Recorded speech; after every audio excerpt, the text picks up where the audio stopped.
Tonight, we invite you to step into a world so harsh, so unforgiving, that surviving even one day was a battle. A world shaped by endless winter, dense forests, and silence that could freeze your soul. This is feudal Finland, where warmth was rare, food was precious, and every breath carried the weight of survival. But why would you last a day here?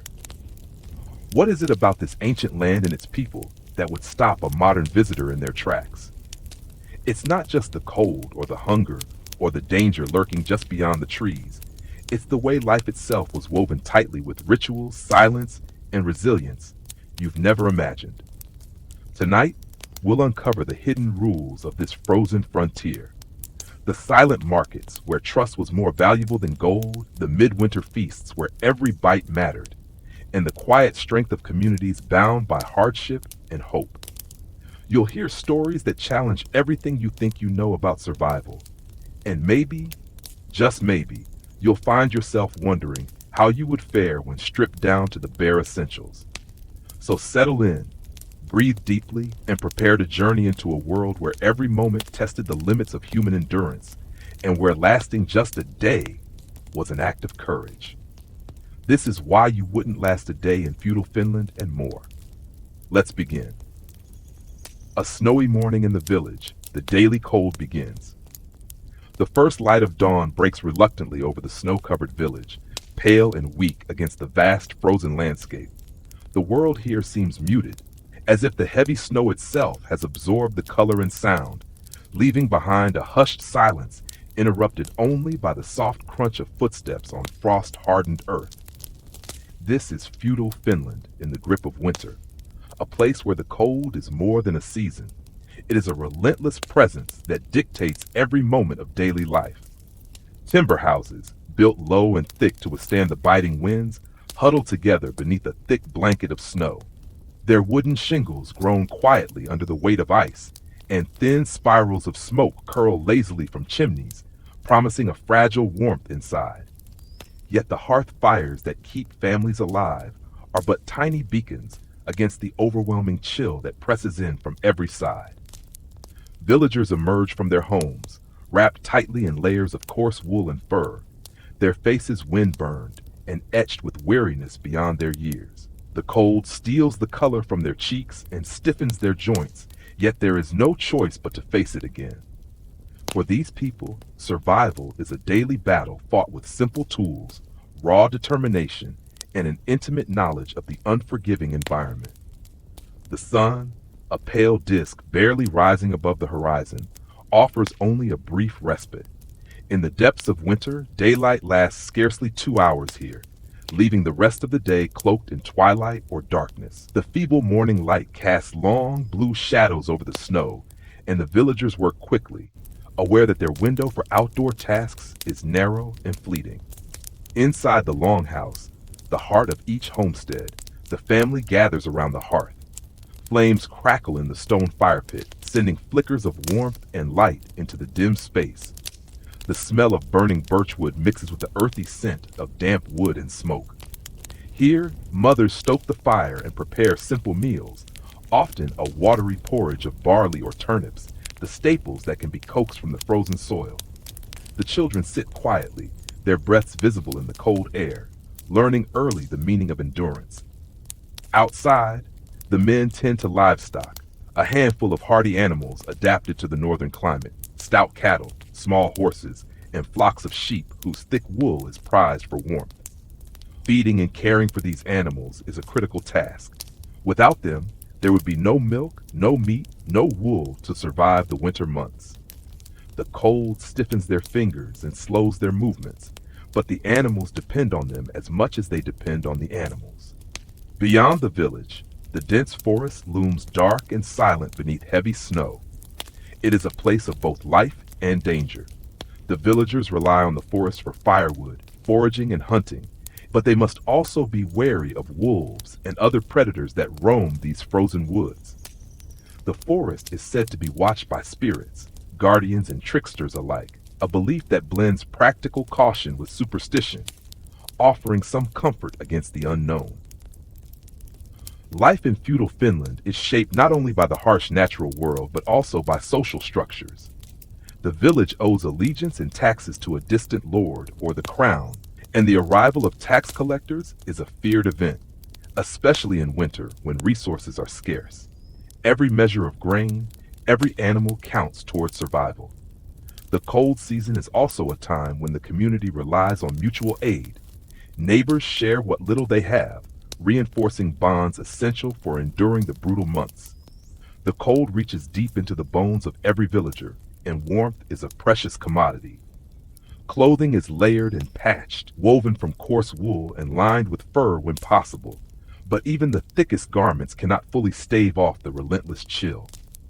Fires must be tended constantly, and the risk of sickness, from frostbite to respiratory ailments, is ever present. Many do not survive the winter's cruel grasp, a harsh reminder of life's fragility in this frozen corner of the world. As the morning progresses, the village comes alive with cautious movement. Tasks are performed with quiet urgency, chopping wood, repairing tools, preparing simple meals. The cold presses in, demanding efficiency and care. Eyes are often cast upward, watching the fragile sun, hoping it will linger a little longer, grant a few more moments of light and warmth. Yet even amid these hardships, there is a quiet resilience. The people of feudal Finland have learned to read the signs of the seasons, to work in rhythm with the land and the sky. They tell stories by the fire, pass traditions from parent to child, and find moments of joy in the small pleasures of a shared meal, a brief thaw, or the laughter of children playing in the snow. In this frozen village, life is a constant negotiation with the cold, a test of endurance, adaptation, and community. It is a world that demands strength and patience, where every day survived is a small triumph. As the pale sun arcs slowly across the sky and begins its early descent, the villagers prepare once again for the long, dark hours ahead, wrapped in furs and faith, bound together against the relentless cold. To truly understand why you wouldn't last a day in feudal Finland is to understand the unyielding grip of winter here, a grip that shapes not only the land, but the very spirit of its people. It is a harsh beginning, but only the first chapter in a story of survival, where every moment is earned through endurance, resilience, and the quiet courage of those who call this frozen land home. The light fades early, living with 2 hours of daylight. In the heart of feudal Finland, winter is not just cold, it is a season of profound darkness. The sun, a pale and reluctant visitor, rises late and sets early, sometimes granting only a fleeting 2 hours of daylight. This brief window of light governs every aspect of life, shaping the rhythms of the village and the daily struggles of its inhabitants. Imagine a world where the day begins and ends in shadows, where dawn and dusk blend into one another beneath an endless gray sky. The land, blanketed in snow, reflects the scant light, but it does little to banish the pervasive gloom. This is the reality for those who live at the edge of the Arctic Circle, where the winter sun barely peeks above the horizon, and the night seems endless. For the villagers, this limited daylight is a cruel constraint. Tasks that require sunlight, farming, hunting, gathering firewood, must be compressed into the narrow hours when the sun's pale rays reach the earth. The rest of the day is swallowed by twilight or darkness, forcing reliance on firelight and candles, fragile sources of warmth and illumination that offer little comfort against the overwhelming cold. The brief daylight creates a sense of urgency from the moment the sun rises. Men and women move swiftly, their breath steaming in the cold air, muscles aching as they complete essential chores before the light fades. In the fields, farmers hurry to tend the hardy winter crops or to inspect the frozen soil, their faces set with determination and fatigue. Every moment of sunlight is precious. Any delay risks being caught in the shadows with unfinished work. Inside the longhouses, life continues under the dim glow of hearth fires. These fires serve not only as sources of heat, but as vital centers of activity and community during the long hours of darkness. Here, families gather to share meals, mend clothing, tell stories, and preserve traditions passed down through generations. The firelight flickers against wooden walls, casting dancing shadows that mingle with the weariness etched into every face. The scarcity of light also shapes the social and spiritual lives of the villagers. The darkness is often seen as a time of vulnerability, when the boundary between the physical world and the realm of spirits thins. Folklore and superstition flourish, with stories warning of malevolent forces lurking in the night, ready to prey on the unwary. This belief heightens the importance of community gatherings, where warmth and companionship offer protection against the cold and the unknown. The psychological effects of such long darkness cannot be underestimated. The villagers endure not only physical hardship, but also the weight of isolation and fatigue. The shortened days disrupt natural rhythms, and many experience lethargy and melancholy. Yet, the community's resilience shines through these challenges, as they find solace in shared rituals, music, and the hope embodied by the returning sun. In this harsh environment, light becomes a symbol of life itself.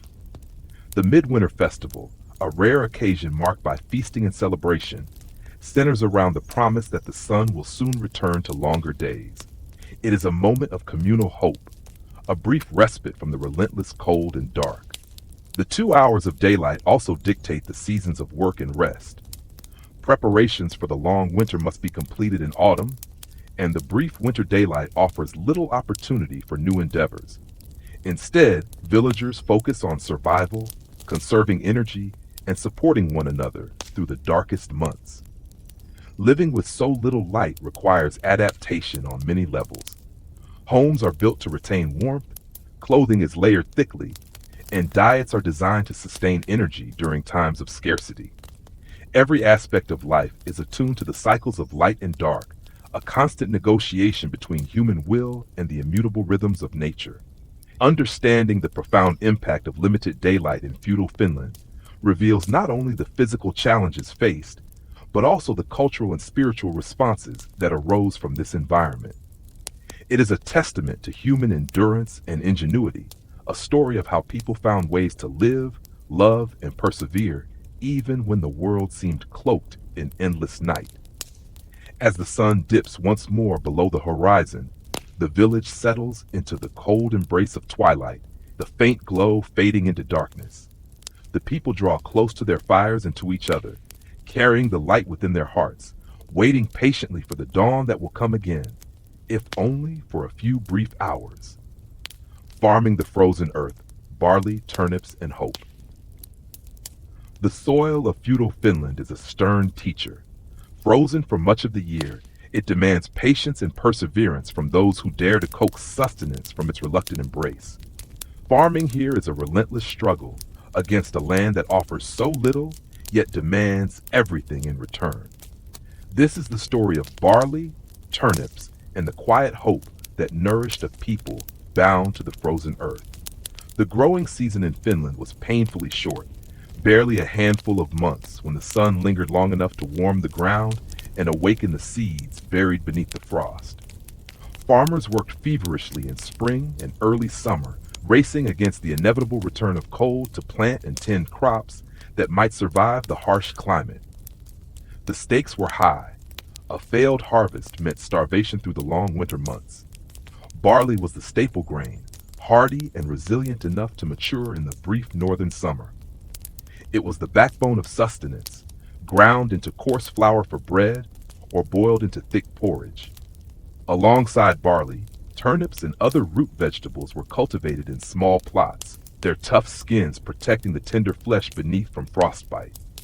These crops represented more than mere food. They were symbols of survival, the tangible results of a year's labor and hope. The act of farming was both a physical and spiritual endeavor. Farmers relied on simple wooden plows drawn by oxen or horses, cutting shallow furrows into the reluctant soil. Their hands, calloused and cracked, worked tirelessly beneath rough woolen sleeves.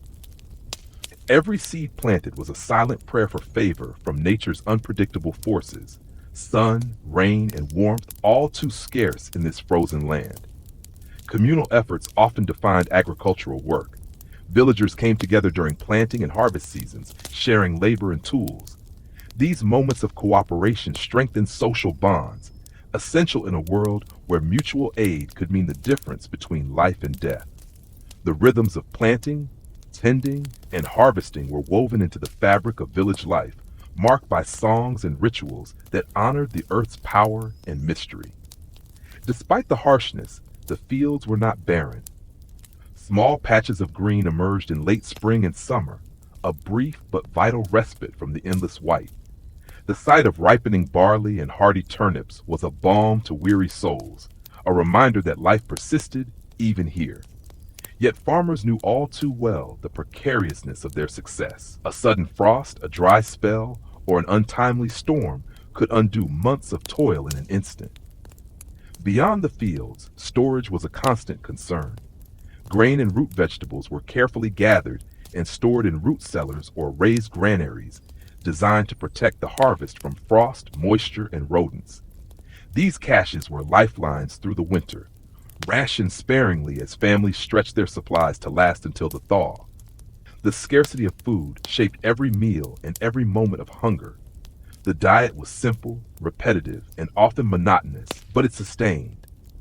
Barley porridge thickened with milk or sometimes wild berries, boiled turnips, and the occasional fish or meat from hunting supplemented the meager fare. Meals were eaten quickly and without luxury, a necessary fuel for bodies battered by cold and labor. Farming in feudal Finland was not only a test of endurance, but also a source of identity and hope. The land, though unforgiving, was a home, and the act of planting was a statement of faith, a belief in the possibility of growth, renewal, and continuity. Each sprouting seed was a quiet victory against the relentless winter, a promise that life would persist despite the odds. This delicate balance between struggle and hope echoed in the stories and songs passed from generation to generation. Tales of hardy ancestors who tamed the frozen earth, who survived famines and invasions, became part of the cultural fabric, inspiring resilience and solidarity. To farm the frozen earth was to live in harmony with hardship, to embrace uncertainty with determination. It was a daily negotiation with nature's extremes, requiring patience and humility. The villagers understood that their fate was intertwined with the cycles of the seasons, the whims of weather, and the quiet miracles of growth. As the summer sun finally dips low and the harvest is gathered, the fields fall silent once more, preparing for the long sleep beneath snow and ice. The toil of farming in feudal Finland is a testament to the unyielding human spirit, a story of survival woven from the barley stalks and turnip roots that sustained a people against the cold. Tax collectors on skis when the crown came sliding in. In the snowbound villages of feudal Finland, winter was not only a time of biting cold and endless twilight, it was also a season when the distant authority of the crown made its presence felt most keenly. Tax collectors, mounted not on horses, but gliding swiftly over snow on wooden skis, arrived like shadows sliding through the frozen forest. Their mission was clear and unwelcome: to extract the hard-won grain, livestock, and other goods that villagers had painstakingly gathered, a reminder that even in the harshest conditions, no one was free from obligation. The concept of taxation in feudal Finland was both practical and symbolic. For the crown or local lord, taxes represented control, revenue, and the assertion of power over far-flung lands.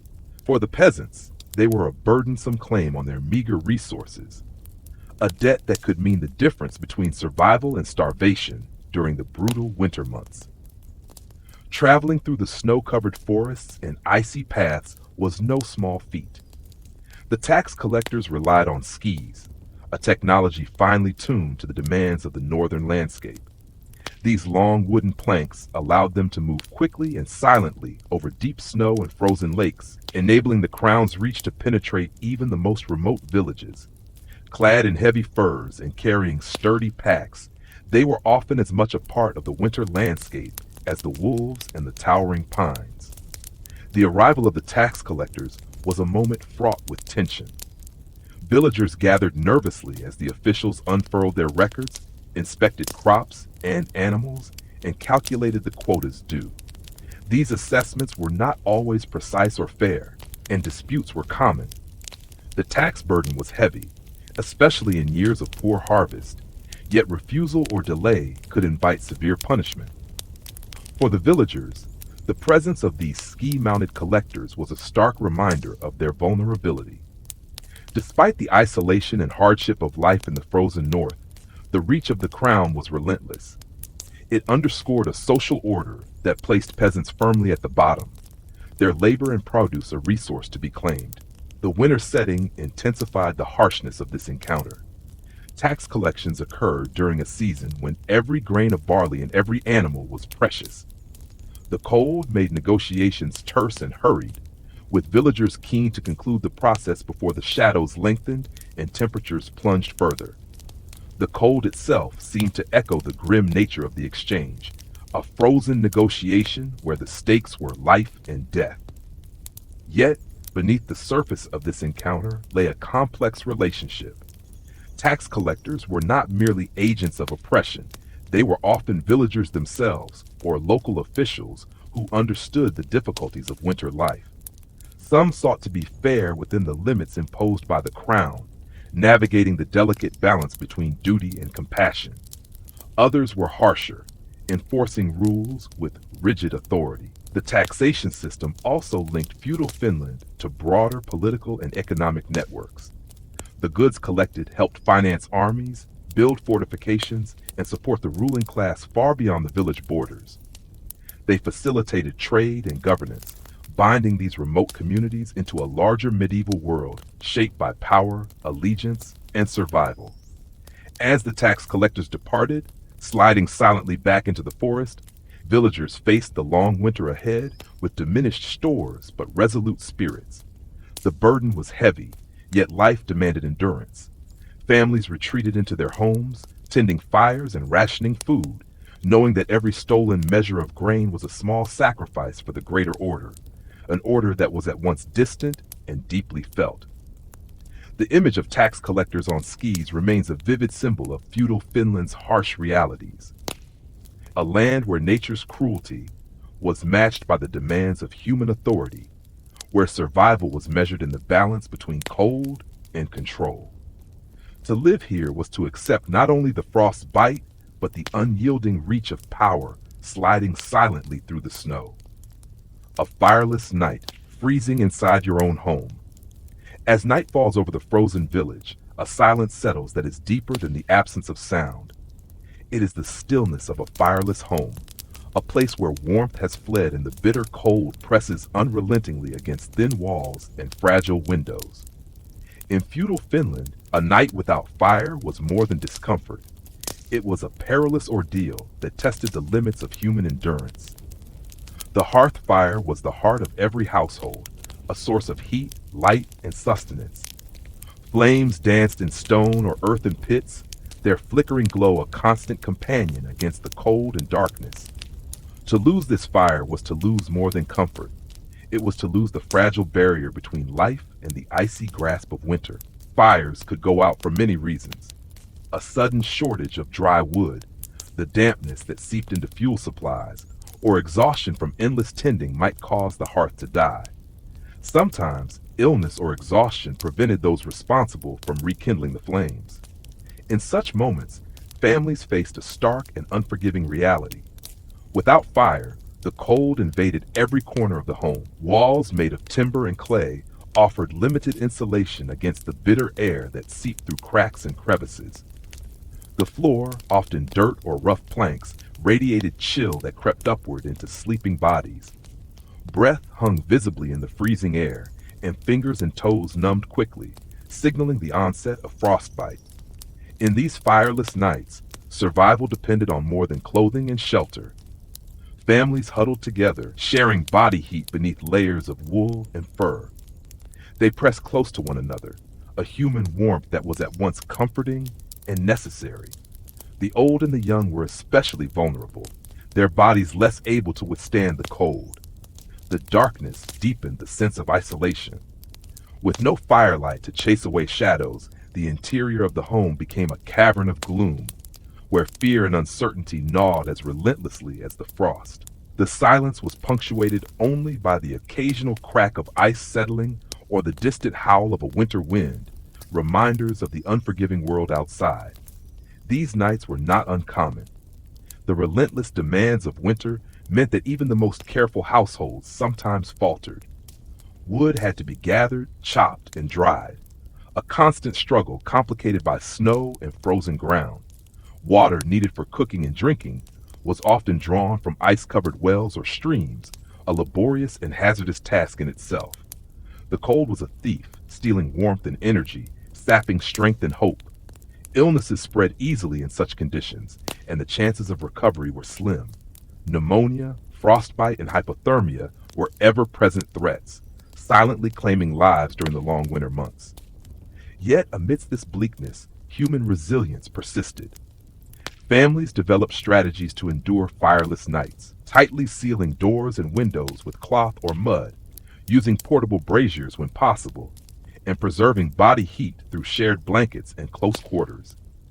The communal spirit extended beyond individual homes, as neighbors offered assistance, shared firewood, and comforted one another against the dark. The fireless night was a stark reminder of the precariousness of life in feudal Finland. It revealed the fine line between survival and tragedy, where the absence of a simple flame could mean the difference between warmth and death. It was a testament to the harsh realities faced by those who called this frozen land home. As dawn approached and the pale light returned, the promise of fire was rekindled alongside the sun.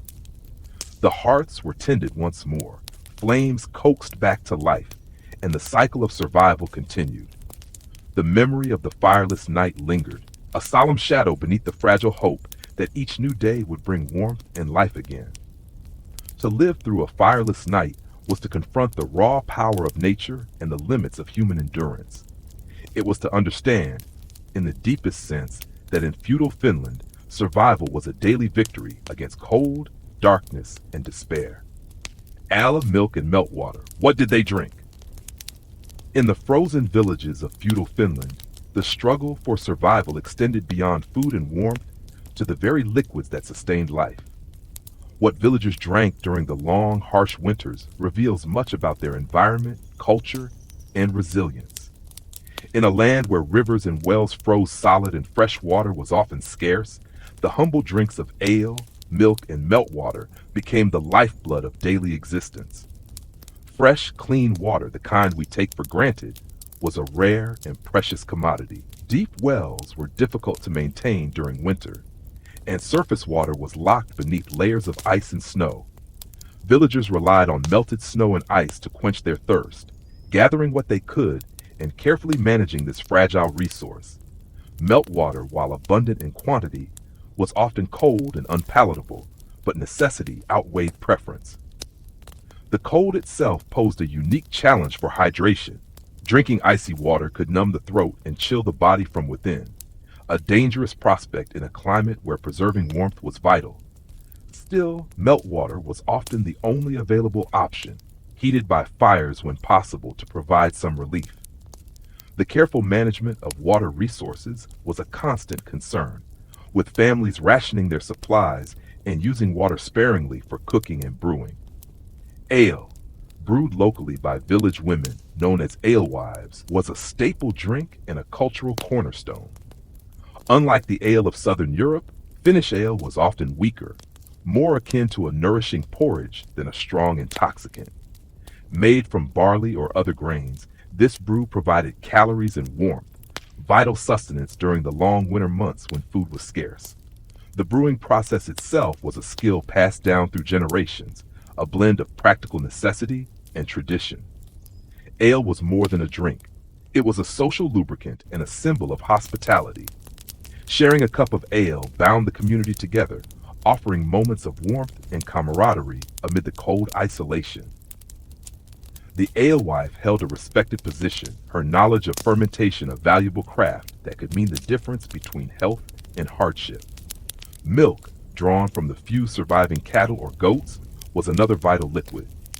Fresh milk was a rare treat in winter, as animals produced less during the cold months and often required additional care to survive. However, preserved dairy products like cheese, buttermilk, and fermented milk drinks helped stretch this resource. These were important sources of nutrition, providing protein and fat to sustain energy. Fermented milk beverages, slightly sour and tangy, were common and prized for their health benefits. They aided digestion and were easier to store than fresh milk. Dairy products also found their way into cooking, enriching porridge and stews, adding calories and flavor to otherwise bland meals.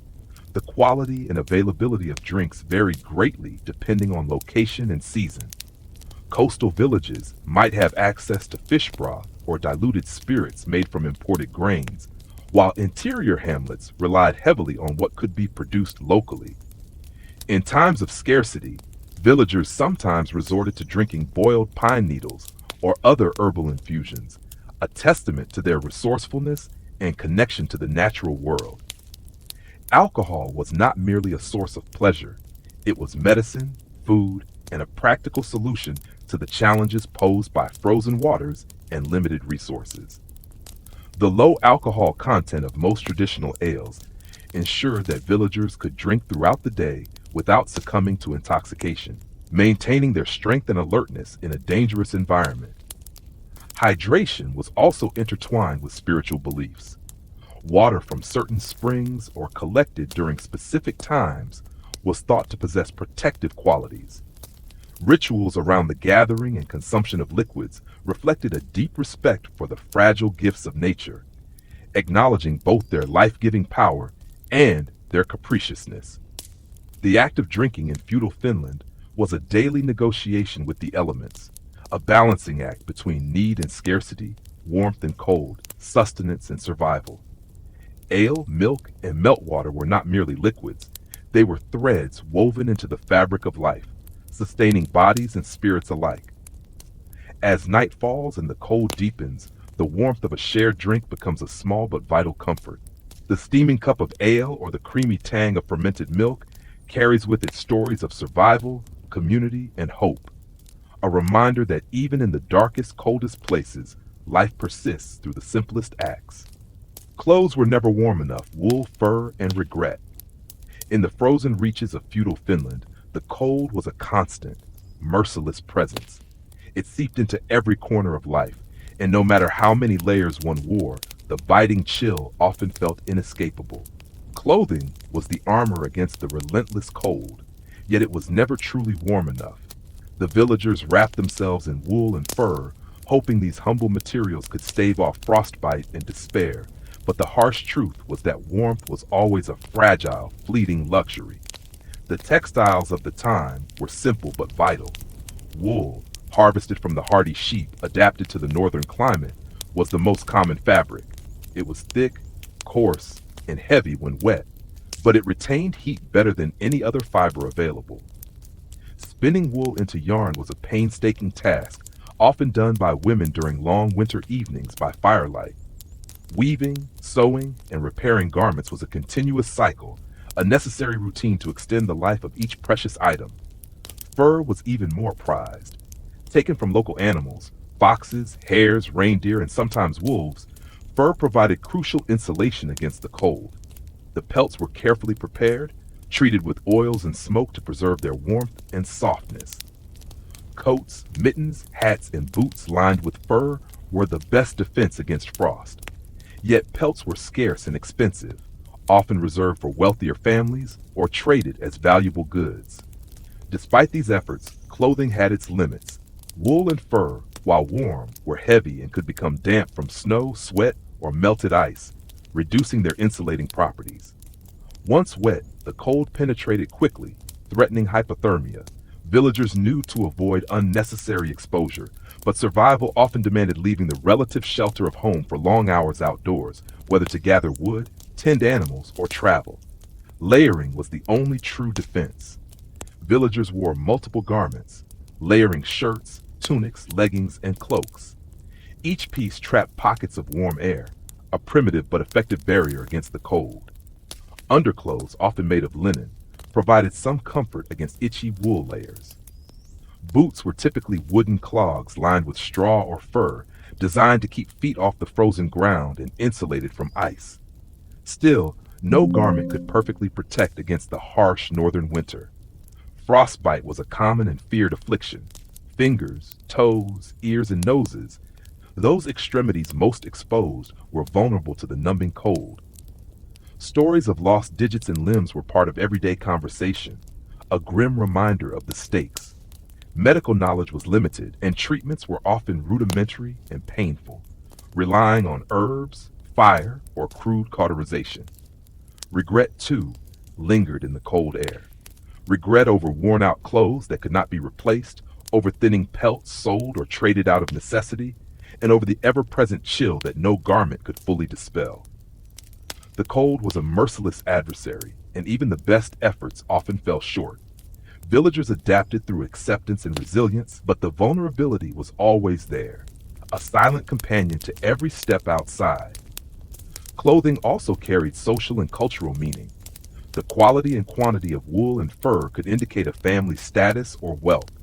Finer fabrics were rare and imported, treasured as symbols of prestige. Traditional garments were often adorned with simple embroidery or weaving patterns, serving both decorative and spiritual functions. Certain colors and styles could mark community identity or signal readiness for ceremonies and rituals. Children, too, faced the brutal cold wrapped in oversized hand-me-down garments, often knitted or sewn by relatives. Their small bodies were especially at risk, and parents did what they could to protect them with layers and warmth, though many childhood illnesses and deaths were linked to exposure and inadequate clothing. The harshness of the climate shaped not just what people wore, but how they moved and lived. Slower movements preserved warmth, avoiding unnecessary exertion saved precious energy. Villagers learned to balance activity with rest, understanding that warmth was fleeting and precious. Beyond the practical, clothing was intertwined with hope. Each garment was a tangible effort to withstand the unyielding winter, a shield against the darkness and cold. The act of mending torn sleeves or knitting a new pair of mittens was an act of care, love, and defiance against the elements. To live in feudal Finland was to know that clothes were never truly warm enough. Yet through wool, fur, and the stubborn spirit of its people, life endured. Each thread and pelt told a story of survival, a testament to human resilience in a world where the cold was both enemy and constant companion. The alewife of the North? Women who brewed through the ice. In the frozen villages of feudal Finland, where the relentless cold often threatened to extinguish hope, a quiet yet vital force kept the warmth and spirit of the community alive, the alewife.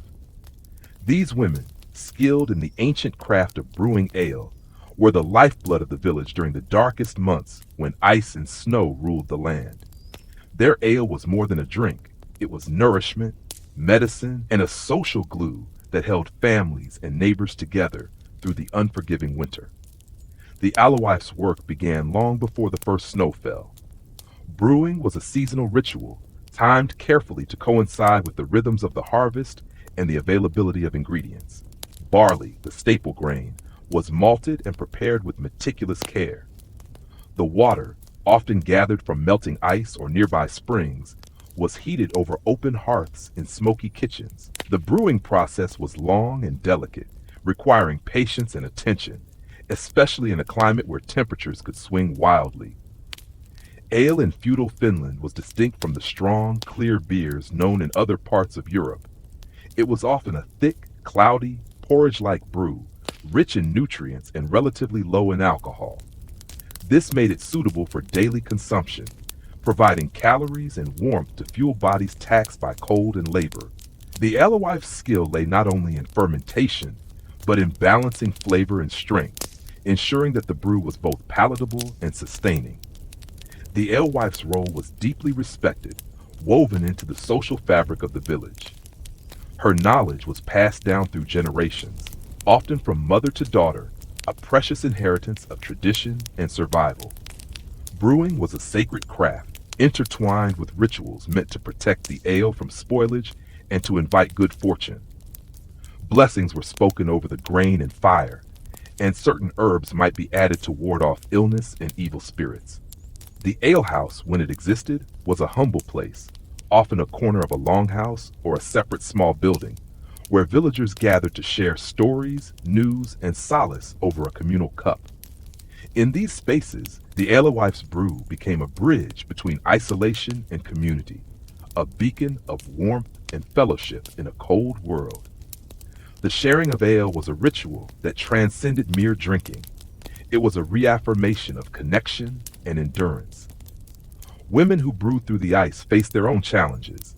Winter was harsh, and the ingredients and fuel for brewing were precious and often scarce.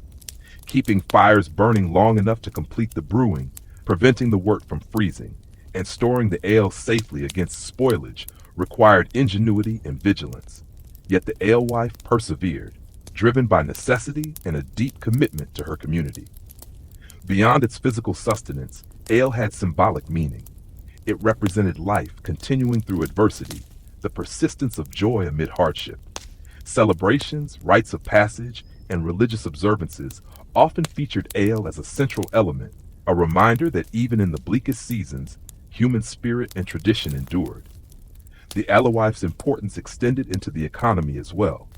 In some cases, brewing provided a modest income or barter goods, especially when excess ale was traded with nearby settlements or traveling merchants. This trade linked remote northern villages to broader networks, allowing for the exchange of goods, ideas, and culture despite geographic isolation. Yet the work was not without risk. Brewing was labor-intensive, and the physical toll on women, bending over smoky fires, lifting heavy pots, and enduring cold kitchens, was considerable. The alewife's health was essential to the village's well-being, a responsibility she bore with quiet strength and dignity. In a land where survival was a daily challenge, the alewife's brew was a small but vital miracle. It was warmth in a cup, a taste of community, and a testament to the enduring bonds forged by fire and frost. Through her hands, grain became sustenance, and ice became an unlikely stage for life's most enduring rituals. As the snow blankets the village once more and night falls early, the alewife's work continues quietly by the hearth.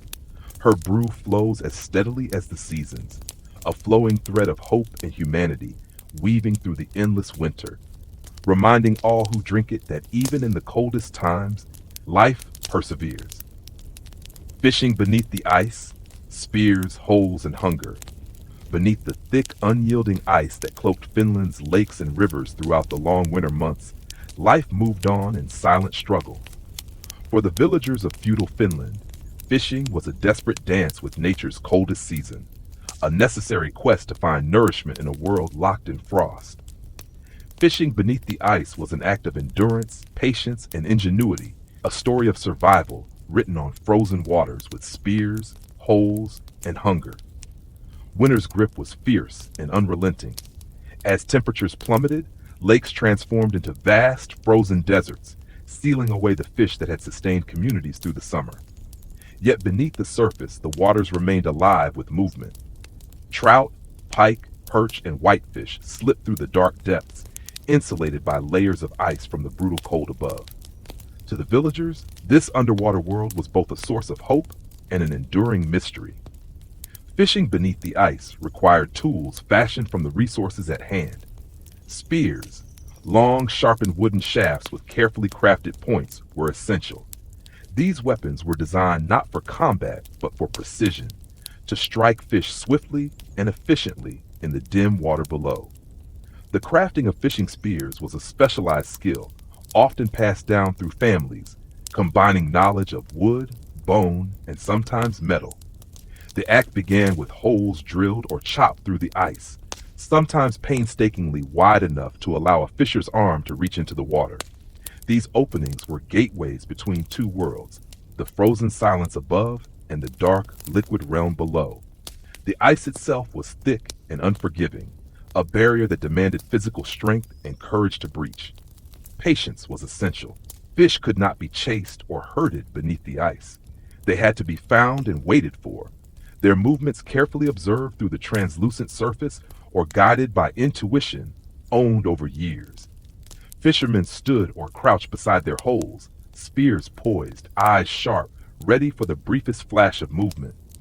Hunger drove these efforts. In a land where winter food supplies were limited and often meager, every fish caught was a precious prize. Fresh fish provided vital protein and fat, nutrients that were difficult to obtain in frozen fields and forests. The catch sustained families and communities, bridging the lean months and offering a glimmer of abundance amid scarcity. The cold was a constant threat, chilling fingers and numbing limbs, while the risk of falling through thin ice or suffering hypothermia loomed at every moment. The silence was occasionally broken by the crack of shifting ice or the distant howl of winter winds, reminders of nature's unforgiving power. Communal knowledge shaped the practice. Villagers shared techniques and locations, often marking the best fishing spots on maps or through oral tradition. Seasonal patterns were studied closely, with fish behavior linked to the subtle changes in light and temperature beneath the ice. Winter fishing was not merely a task, but a living tradition, a dialogue between humans and the hidden aquatic world. Beyond survival, fishing beneath the ice held cultural and spiritual significance. Many believed the waters were inhabited by spirits, guardians of fish and the natural order. Offerings and rituals were made to ensure the continued bounty and to honor the mysterious forces beneath the ice. These beliefs imbued the practice with reverence, framing fishing as both necessity and sacred duty. The success of winter fishing could mean the difference between feast and famine. Poor catches added to the year's hardships, while a generous haul brought relief and celebration. Fish were preserved through drying, smoking, or salting, methods crucial for extending their shelf life into the long, dark months ahead. These preserved stores were a testament to human ingenuity, transforming the fleeting gifts of frozen waters into lasting sustenance. As night deepened and frost coated the village, the fishermen returned with their catch, faces flushed from cold and exertion. Their fish would be cleaned and prepared by the women, becoming meals that nourished bodies and spirits alike. The cycle of survival continued, an unbroken chain linking human tenacity to the rhythms of nature. To fish beneath the ice in feudal Finland was to engage with a world of quiet peril and profound necessity. It was a testament to resilience, a story of hunger met with skill and courage, and a reminder that even in the coldest, darkest times, life moved on beneath the ice. In feudal Finland, where winter swallowed the land for half the year, survival was not a solitary endeavor. It was shared, it was loud, and it was lived inside the longhouse, a wooden structure that was at once a shelter, a hearth, and a crowded world of its own. In a landscape buried in snow and shadow, the longhouse was a beating heart of human warmth, flickering firelight, and the endless, overlapping rhythms of family life. To step into a longhouse was to enter a space shaped by necessity, built of timber from the surrounding forests and insulated with moss, clay, or turf. These elongated dwellings were designed to keep the cold at bay. Their roofs sloped steeply to cast off snow, while smoke from a central hearth curled upward toward a hole or chimney in the ceiling. The longhouse was long not only in form, but in function, stretching to hold families, animals, tools, food, and the clamor of daily life under one shared roof. A single family rarely lived alone in one. These homes often held multiple generations, grandparents, parents, children, cousins, and sometimes even neighboring kin. Privacy was a concept rarely indulged. Sleeping, eating, working, and birthing all happened in the same few smoky meters.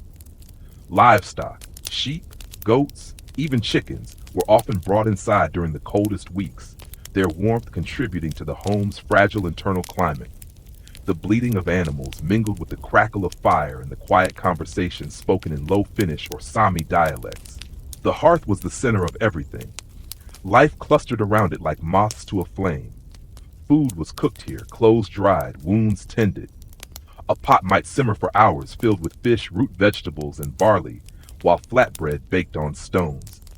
The fire gave light when the sun vanished by mid-afternoon, and it gave purpose, too, a symbol of continuity in a season where nature seemed to pause or retreat. But the fire came at a cost. Longhouses were often smoky, their ventilation poor. Eyes stung, lungs coughed. The smoky haze was a constant, curling through rafters, staining wooden walls, and clinging to skin and wool. Children played in it. Elders slept through it. It was the background to every story told, and every lullaby sung. Noise was ever present. There was the constant clatter of wooden bowls, the thud of boots on packed earth, the hiss of the fire.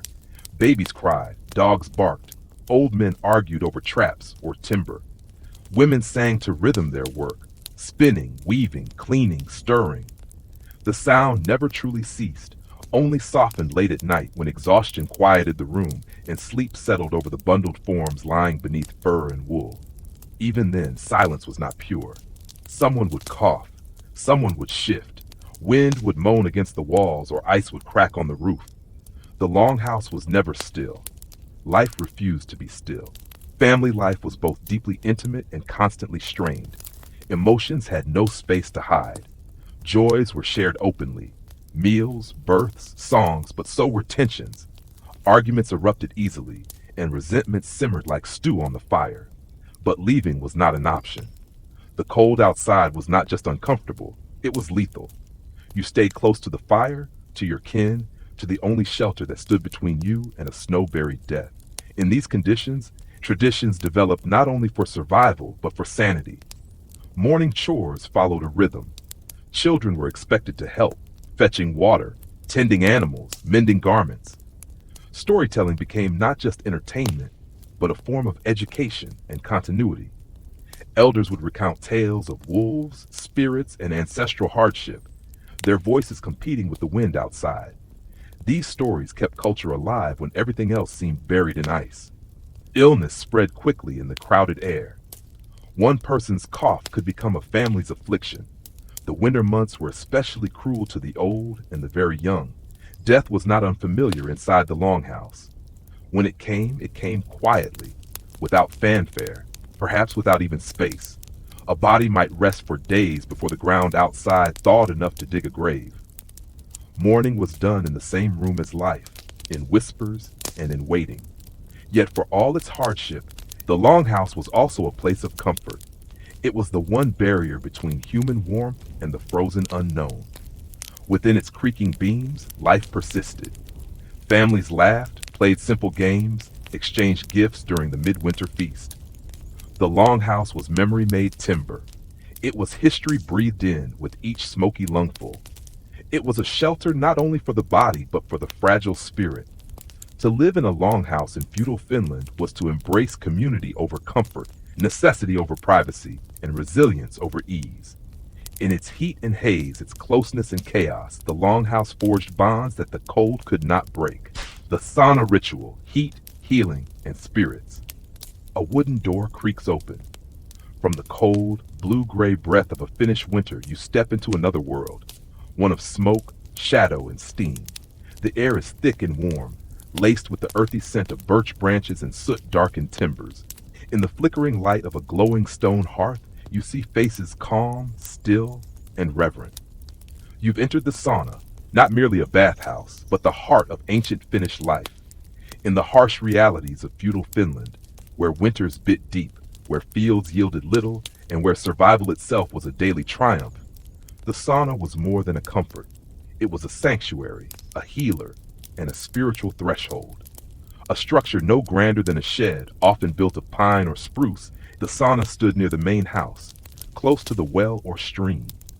It was always the first building erected on a homestead, not the home, not the barn, but the sauna. From it, life began, and often it was where life ended too. A small fire crackles beneath a pile of round river stones, blackened from years of use. These kiwa stones are heated for hours, glowing with quiet intensity. Water, scooped from a wooden bucket with a ladle, is cast onto the stones, releasing a sudden hiss and a surge of steam, the loili, the soul of the sauna. This vapor, thick and nearly invisible, clings to skin and lung alike. It does not merely warm, it penetrates. It cleanses, it purifies. For medieval Finns, the sauna was a place where the physical and spiritual realms touched. It was where women gave birth, where the sick were treated, and where the dead were washed and prepared for burial. The sauna served as both womb and tomb, a liminal space between this life and the next. Midwives, known as ketila, worked in these sacred chambers. They whispered prayers between contractions, tending to both mother and child, while the stones steamed and the fire glowed. Here, A child first opened its eyes to the world in silence and heat. Hygiene in feudal Finland was neither luxurious nor optional. It was essential, even sacred. In a time when icy rivers made bathing dangerous for much of the year, the sauna was a warm refuge. Men, women, and children gathered together, often nude but never indecent. Modesty took a different shape in a land where survival was the greater concern. Bathers whipped themselves lightly with vita or vasta, bundles of leafy birch branches, to stimulate circulation and drive toxins from the skin. The birch released a crisp green fragrance, mingling with the scent of smoke and human sweat. For all its health benefits, the sauna was also steeped in superstition and spirit. It was said that a sotantu, a sauna elf or guardian spirit, lived within the stones, within the walls, watching and judging. If disrespected, if someone cursed, entered drunk, or failed to clean, the tantu could bring misfortune or illness. Thus, behavior in the sauna was marked by reverence. Silence was common. Conversations, if held at all, were slow, quiet, and meaningful. The stones were sacred. The steam was a gift. Herbs and medicines were sometimes used during the ritual. Wild juniper or heather might be added to the water for steam, or oils and pine tar applied to the skin. In times of illness, a healer, often an older woman with deep knowledge of forest plants, would lead the sauna ceremony, invoking both prayer and remedy. Feverish children, aching elders, and wounded hunters all found comfort in the hot, enveloping dark. Let me know if you need this formatted as a document or audio-ready script. The process was cyclical. Inside, bodies sweltered in 80 to 100 degrees Celsius. When the heat became unbearable, bathers stepped outside into the snow or plunged into a nearby lake if it was summer, or in the dead of winter, rolled naked through powdery drifts. The cold was a shock, a cleansing, a test. Then they would return inside to sweat again. This rhythm, hot to cold, steam to ice, mirrored the rhythms of nature, of suffering and relief, of hardship and reprieve. While the wider Christian world might have viewed such bathing rituals with suspicion, associating them with pagan excess or immodesty, in Finland, the sauna was never truly abandoned. Even as churches spread and monasteries were built, the people still clung to the steam. Baptism sometimes occurred in the sauna. Prayers and invocations were whispered not in Latin, but in the slow, song-like syllables of Finnish or Sami tongues. The sauna was also a place of community decision-making. Small villages might gather to resolve disputes or discuss hunting plans within its walls, when the cold outside drove them inward. In the dim, warm silence, words were fewer but truer. Steam, it seemed, softened pride and quieted anger. In some tales, even the village elder or the tax collector would remove their boots and sit quietly on the bench, equalized by heat, stripped of title and rank. Children learned early to respect the sauna, not to run, not to laugh too loud, not to throw water recklessly on the stones. Adults taught them its power and its mystery, and in return, the sauna became a cornerstone of identity. No matter how bitter the outside world became, no matter the wolves in the woods, the frost in the grain, or the threats of war, inside the sauna for a little while there was peace. And so, as the fire dies and the steam settles, the last bather steps out into the snow, skin glowing, heart slowed. The sauna door shuts once more. Smoke coils upward into the frozen night. In this sacred space, nothing was wasted, nothing was hurried. It was where the body met its past, where spirits were honored, and where a weary world was made whole again, if only for an hour, in the heat and stillness of the stones. The forest is watching, spirits, trees, and fear. The forest was more than wood and leaf. It was a presence, a breathing, watching, waiting force. In the world of feudal Finland, dense forests blanketed the land like a vast and ancient cathedral. Tall pines and creaking birches formed columns in the mist, and moss-covered stones lay like forgotten altars among roots that twisted like sleeping serpents. To the people of the time, this was not simply geography. It was a realm alive with spirits, steeped in memory and mystery, and steeped too in danger. The forest could provide. It gave wood for homes and fires, game for meat, and herbs for healing. A skilled hunter or forager knew how to read its signs, to follow a deer's track through the undergrowth or spot the shimmer of lingonberries in a patch of sun. But just as it could offer life, it could take it away. Step too far from the trodden path, and the forest would close in. Sound would die beneath the snow-laden branches. The air would grow still, and the deeper you went, the more you might begin to feel it, the sense of eyes, unseen and old, watching from the darkened wood. These were not just feelings. The people believed the forest truly was alive, with spirits. Known as Haltiyat, these guardian entities were thought to reside in every part of the natural world. Each tree might harbor a presence. Each hillock or spring could be protected by an unseen being. The forest had its own Haltija, a guardian spirit that protected its domain. If treated with respect, this spirit might allow you to pass or to gather what you needed.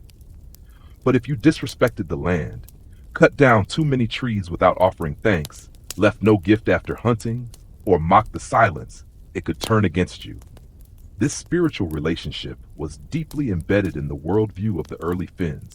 Nature was not something to be conquered, but to be honored, feared, and bargained with.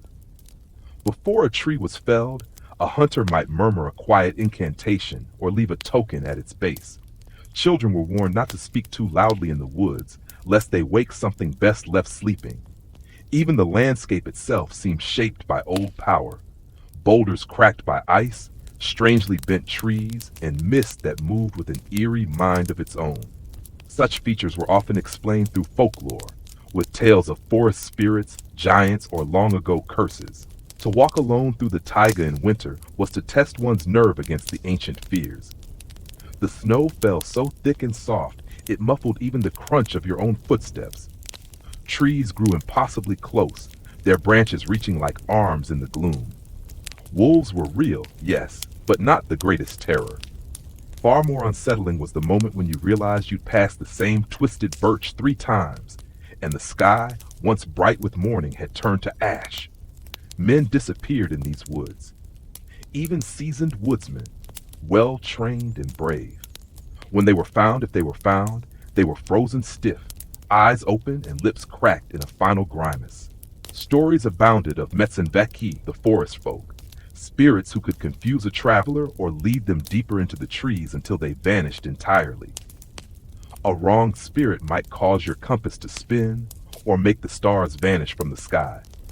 Some tales spoke of Mahiset, earth dwellers beneath the forest floor, small and elusive, who resented trespassers. Others feared the Nekit, shape-shifting water spirits lurking near forest ponds, capable of pulling you under without a ripple. These were not bedtime stories for children. They were living truths in a world where a single misstep could mean death. Even so, people returned to the woods day after day. They had no choice. The forest was their larder, their lumberyard, their medicine chest, and sometimes even their battlefield. Wars and raids often spilled into the trees, where visibility dropped and ambushes waited behind every trunk. But even warriors tread carefully, sensing that violence beneath the canopy carried a different weight. One did not shout in the forest unless prepared to draw more than human ears. The seasons changed the forest's character. In spring, thaw released streams and unveiled the bones of winter's dead. In summer, the canopy grew thick and dark, filled with buzzing insects and the occasional cry of a lynx. Autumn, perhaps the most beautiful season, blanketed the forest in golds and reds, but it also signaled the approach of winter, a time when the forest grew silent and grave. Snow turned everything monochrome. Shadows stretched long, and in the darkest months, it felt as if the forest was closing its eyes and waiting.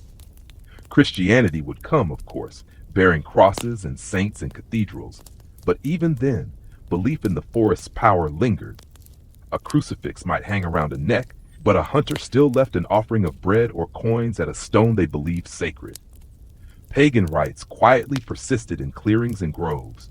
Priests preached from pulpits, but the forest whispered older truths. Its power lay not in doctrine, but in presence. In the way it dwarfed man, confused him, swallowed him. Even today, the remnants of that reverence remain. Modern roads cut through ancient woods, and yet The feeling returns when the engine is cut and the silence comes back. There is something there, something older than maps or meters, something that doesn't mind your disbelief. The forest is watching, and it remembers. Trading with Sweden, salt, axes, and silent markets, the morning mist never lifted entirely in the borderlands between Finland and Sweden. It drifted like memory between the low pine trees and clung to the fur-lined hoods of the traders who gathered at silent winter markets. No one shouted prices. No one hawked goods. The barter was done with a few words, the quiet tilt of a head, or the firm placement of goods on a carved plank. If you were expecting stalls, coins, or a bustling bazaar, you would already be failing. You, foreign and modern, might stand out at once by your impatience. In these markets, time was not money. Time was endurance. The salt brought down from Luleå had traveled weeks on sledges, pulled by reindeer and shaggy horses across frozen rivers. The axes, broad-bladed and ash-handled, were forged with care by smiths whose names no one remembered, but whose edge you'd feel in your bones. And what was being traded in return? Furs. Not the lush, decorative kind you see in a museum. These were marten and fox, squirrel and otter, skins dried stiff in the cold, bundled tightly, still holding the scent of pine smoke and animal fat. You'd better know how many pelts a barrel of salt was worth, or risk insult, or worse, the silence. Trade in feudal Finland was not glamorous. It was survival. Finland's long winters and shallow soil made self-sufficiency nearly impossible. Families that hunted, fished, and farmed might still depend on trade to make it through spring. Salt was vital, not for taste, but to keep fish and meat from rotting. Cloth, woven wool or rough linen, was another necessity for those without sheep or flax. Iron goods were precious. A single knife could serve a household for decades. You could try your luck crafting your own, but without ore, a smith, or the knowledge passed down in secret fireside apprenticeship, your blade would likely snap the first time you used it. And here's the thing. There were no second chances when a blade failed in the forest. You wouldn't last because you talked too much. These markets were not places of casual chatter. Traders met in clearings or along rivers where both sides, Swedish and Finn, could approach safely. The silence was not awkwardness, it was etiquette and caution. Border trade was laden with distrust. For much of the medieval period, Sweden treated Finland not as a partner, but as a wild frontier. Swedish merchants arrived with soldiers or hired muscle. Finnish traders came in family groups, or under the watchful eye of local chieftains. Some exchanges happened under the uneasy watch of both kingdoms' lawmen. Others were done far from the eyes of officials, in what we might call gray markets. But back then, gray was simply how things were done. And yet, trade persisted. Trade always does. Even in times of war or plague, people found ways to exchange. The pull of mutual need was stronger than border politics. Swedish salt cured Finnish fish. Finnish furs warmed Swedish backs. Baltic tar from the Finnish forests sealed Swedish ships. And over time, the rhythm of trade shaped entire lives. Children were born into merchant families that knew only the snowy crossings between villages and the secret forest paths to Sweden. They learned to weigh goods by hand, not scale. They learned the difference between a good pelt and one ruined by bad trapping. They learned to listen rather than speak, unaltered and preserved for documentary use and voiceover reading. You wouldn't last because you're too used to fixed prices. Here, value was never stable. It flowed like water under ice. In one season, a drought might make dried fish more precious than silver. In another, a hard winter might triple the price of linen. Traders didn't carry scales or ledgers, they carried stories. They remembered what had been paid the last time and what it had cost to get there. Reputation mattered more than coin.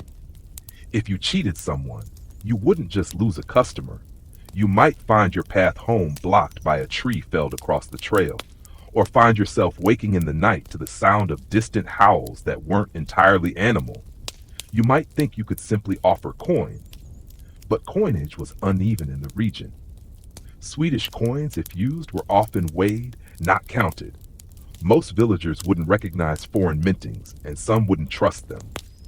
The real currency was trust, sealed with handshakes and passed down stories. A trader known for fair dealings might be welcomed with warmth and even given shelter. A stranger without name or reference might be left to sleep in the snow. Even language was a barrier. In the feudal period, Finnish was still considered a peasant tongue, unrecorded in writing and scorned by Swedish elites.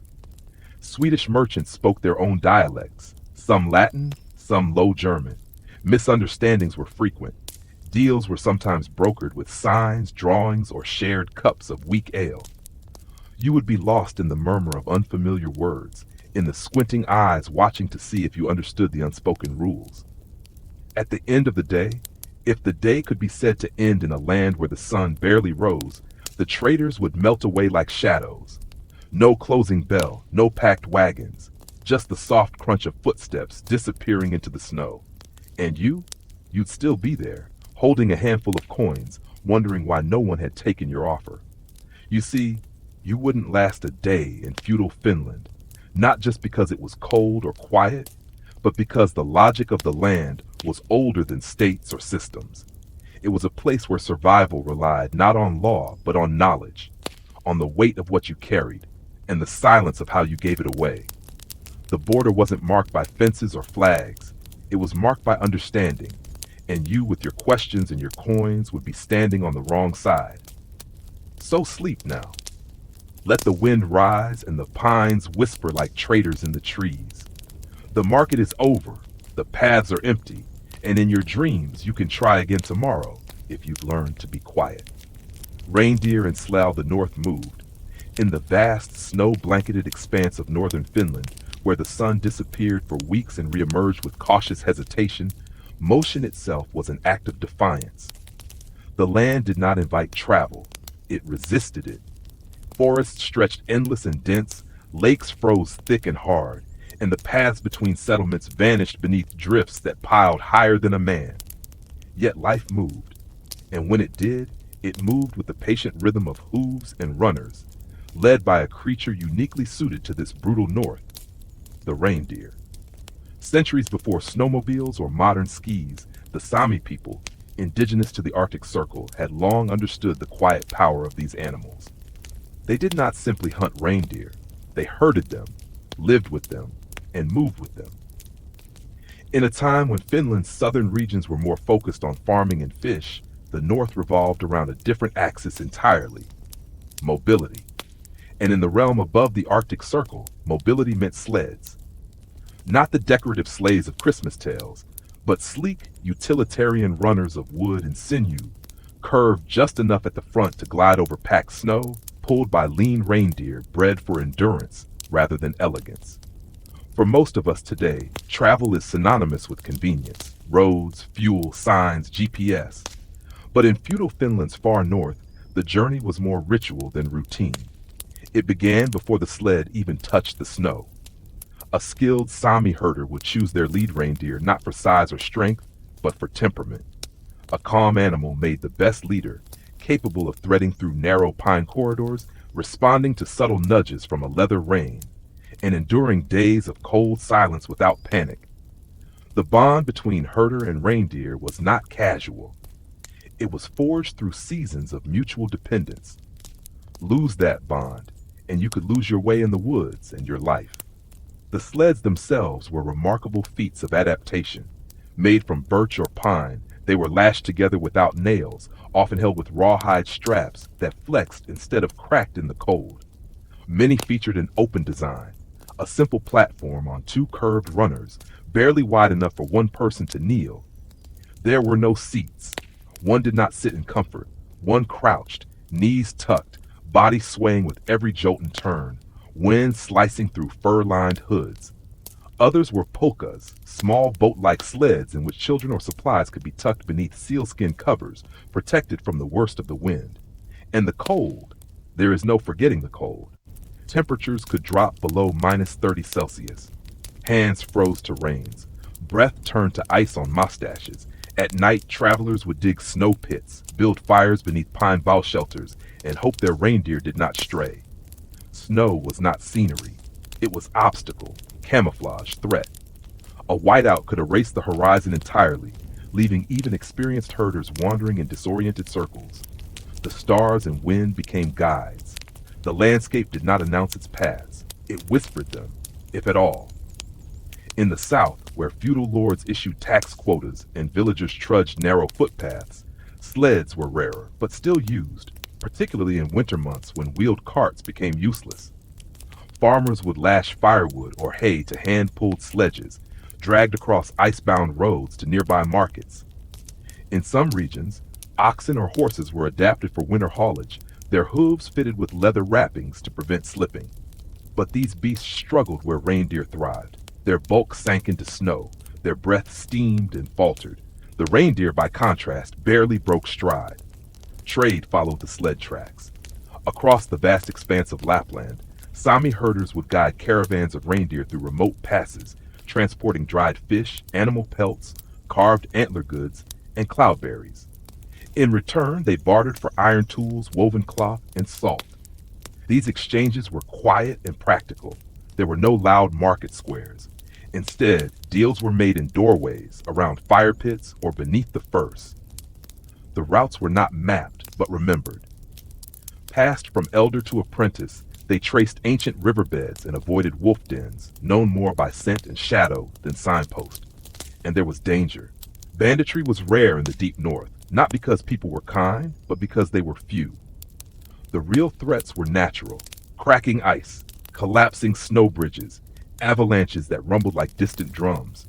Wolves stalked the trails at times, more curious than vicious, but still a presence that raised the hairs on a traveler's neck. A broken sled runner could spell doom. So could a spooked reindeer. So could a simple wrong turn. Still there was beauty. On cloudless nights, the aurora would shimmer above the pines, casting green light across the snow. Sleds would halt. Travelers would tilt their heads. Even the reindeer would pause. In these moments, the hardships of travel faded, just slightly, into wonder. The north was harsh, but never without reward. It offered its sights only to those who braved its silences. You, soft-skinned and impatient, used to cars that start with a key and thermostats that hum, would not last long. Your fingers would freeze before you finished tying your sled. You would lose your way within a mile. You would not understand the weight of quiet. You would not read the wind. You would call the reindeer stubborn and the snow endless. And it would be true, because here in feudal Finland, movement was earned, not granted. It was a pact with the land, a contract carved in frost and held by those who knew how to listen. The reindeer did not wait for commands, the sled did not forgive mistakes, and the forest never told you twice. The dangers of the lake, thin ice, and fewer second chances. In the bleak stillness of a Finnish winter, a lake sleeps beneath its lid of ice. To the untrained eye, this frozen mirror might seem solid, inviting even. Children from warmer lands might imagine sliding across it with laughter, but here in feudal Finland, such carelessness could cost your life.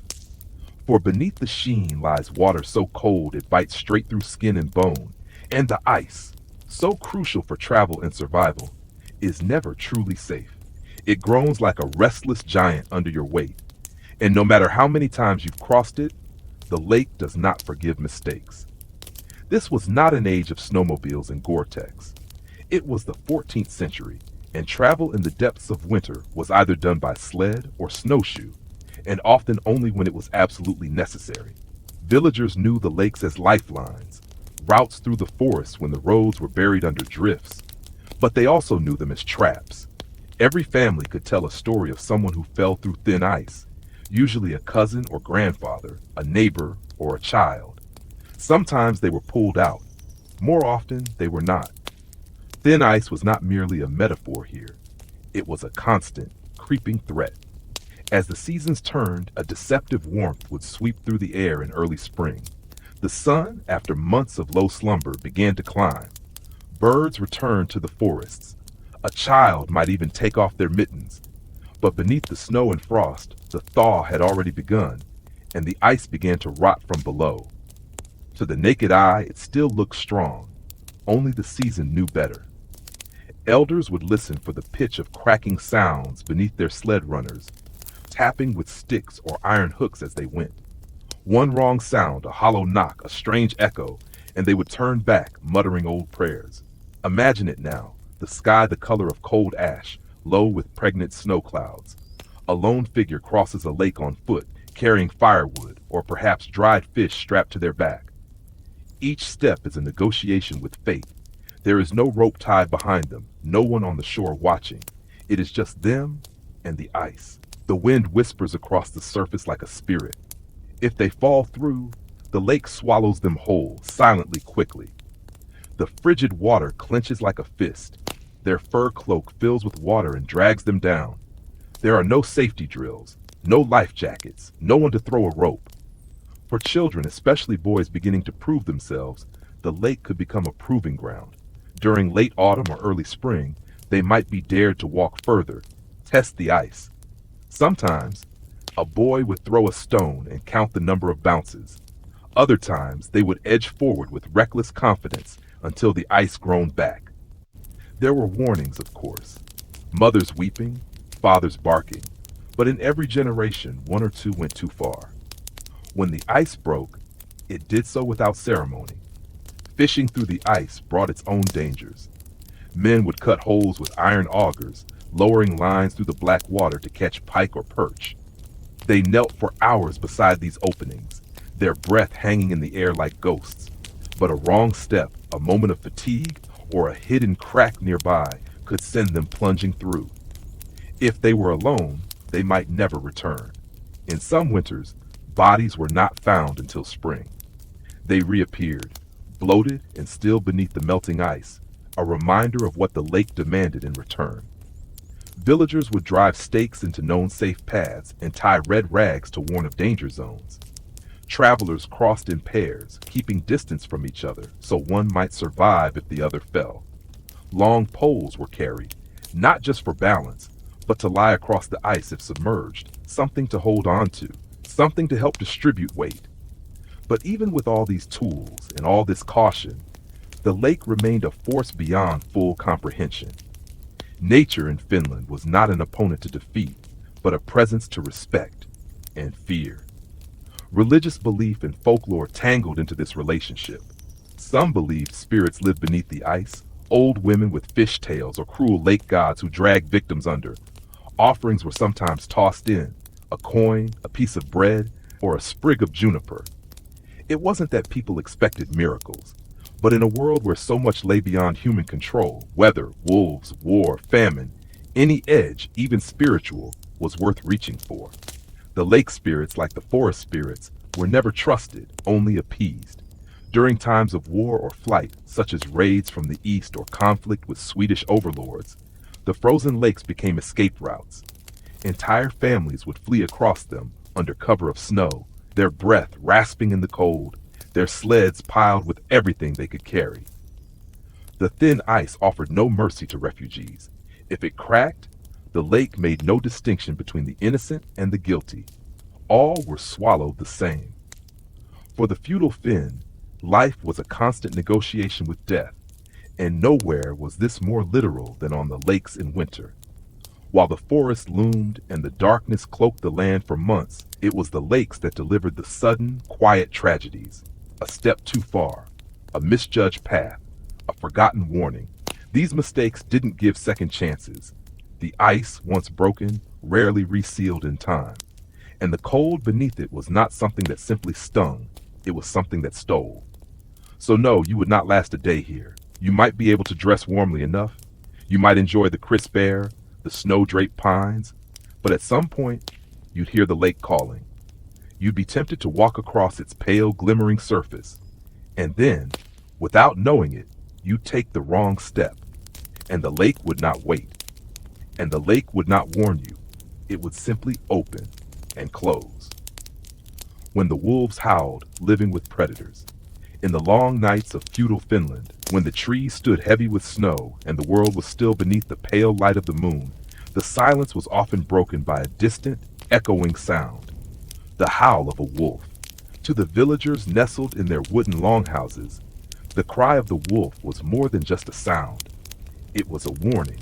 It was a memory. It was a reminder that they were not alone in the dark. Predators were not abstractions in the frozen north, they were neighbors. And of all the creatures that stalked the forest's edge, none were more feared or more respected than the wolf. Wolves roamed the snowbound wilderness in packs, sleek and hungry, their survival as precarious as the humans who feared them. They moved silently through the woods, leaving only paw prints and tension in their wake. To the peasant living on the outskirts of the forest, the sight of those tracks near the livestock pen could be enough to ruin a day or a winter. Cattle and sheep, essential for food, milk, and clothing, were easy prey for a coordinated wolf attack. A poorly fortified pen, a moment of inattention, or a particularly harsh stretch of weather could create an opening. Wolves were intelligent, patient hunters. They waited for weaknesses, thin ice, low fences, open gates, and they struck with eerie coordination. To guard against them, villagers built fences of sharpened logs, kept torches near the doors, and trained dogs bred for barking more than biting. At night, men took turns standing watch, wrapped in fur, their breath visible in the bitter cold, listening for the sound of cracking twigs or soft footsteps just beyond the edge of the firelight. The threat never fully vanished, even in summer, but it felt sharper in the dark, starless months when the wolves were hungriest. Yet fear was mixed with admiration. The wolf was not simply an enemy, it was a creature of myth and mystery. Folk tales spoke of wolves as cursed humans, as messengers of the forest spirits, as creatures who could understand the language of man. Some believed that wolves attacked only when angered by human misdeeds, or when the forest itself had been disrespected. Others whispered that killing a wolf without reason might bring misfortune to the hunter's household. Still, wolves were hunted.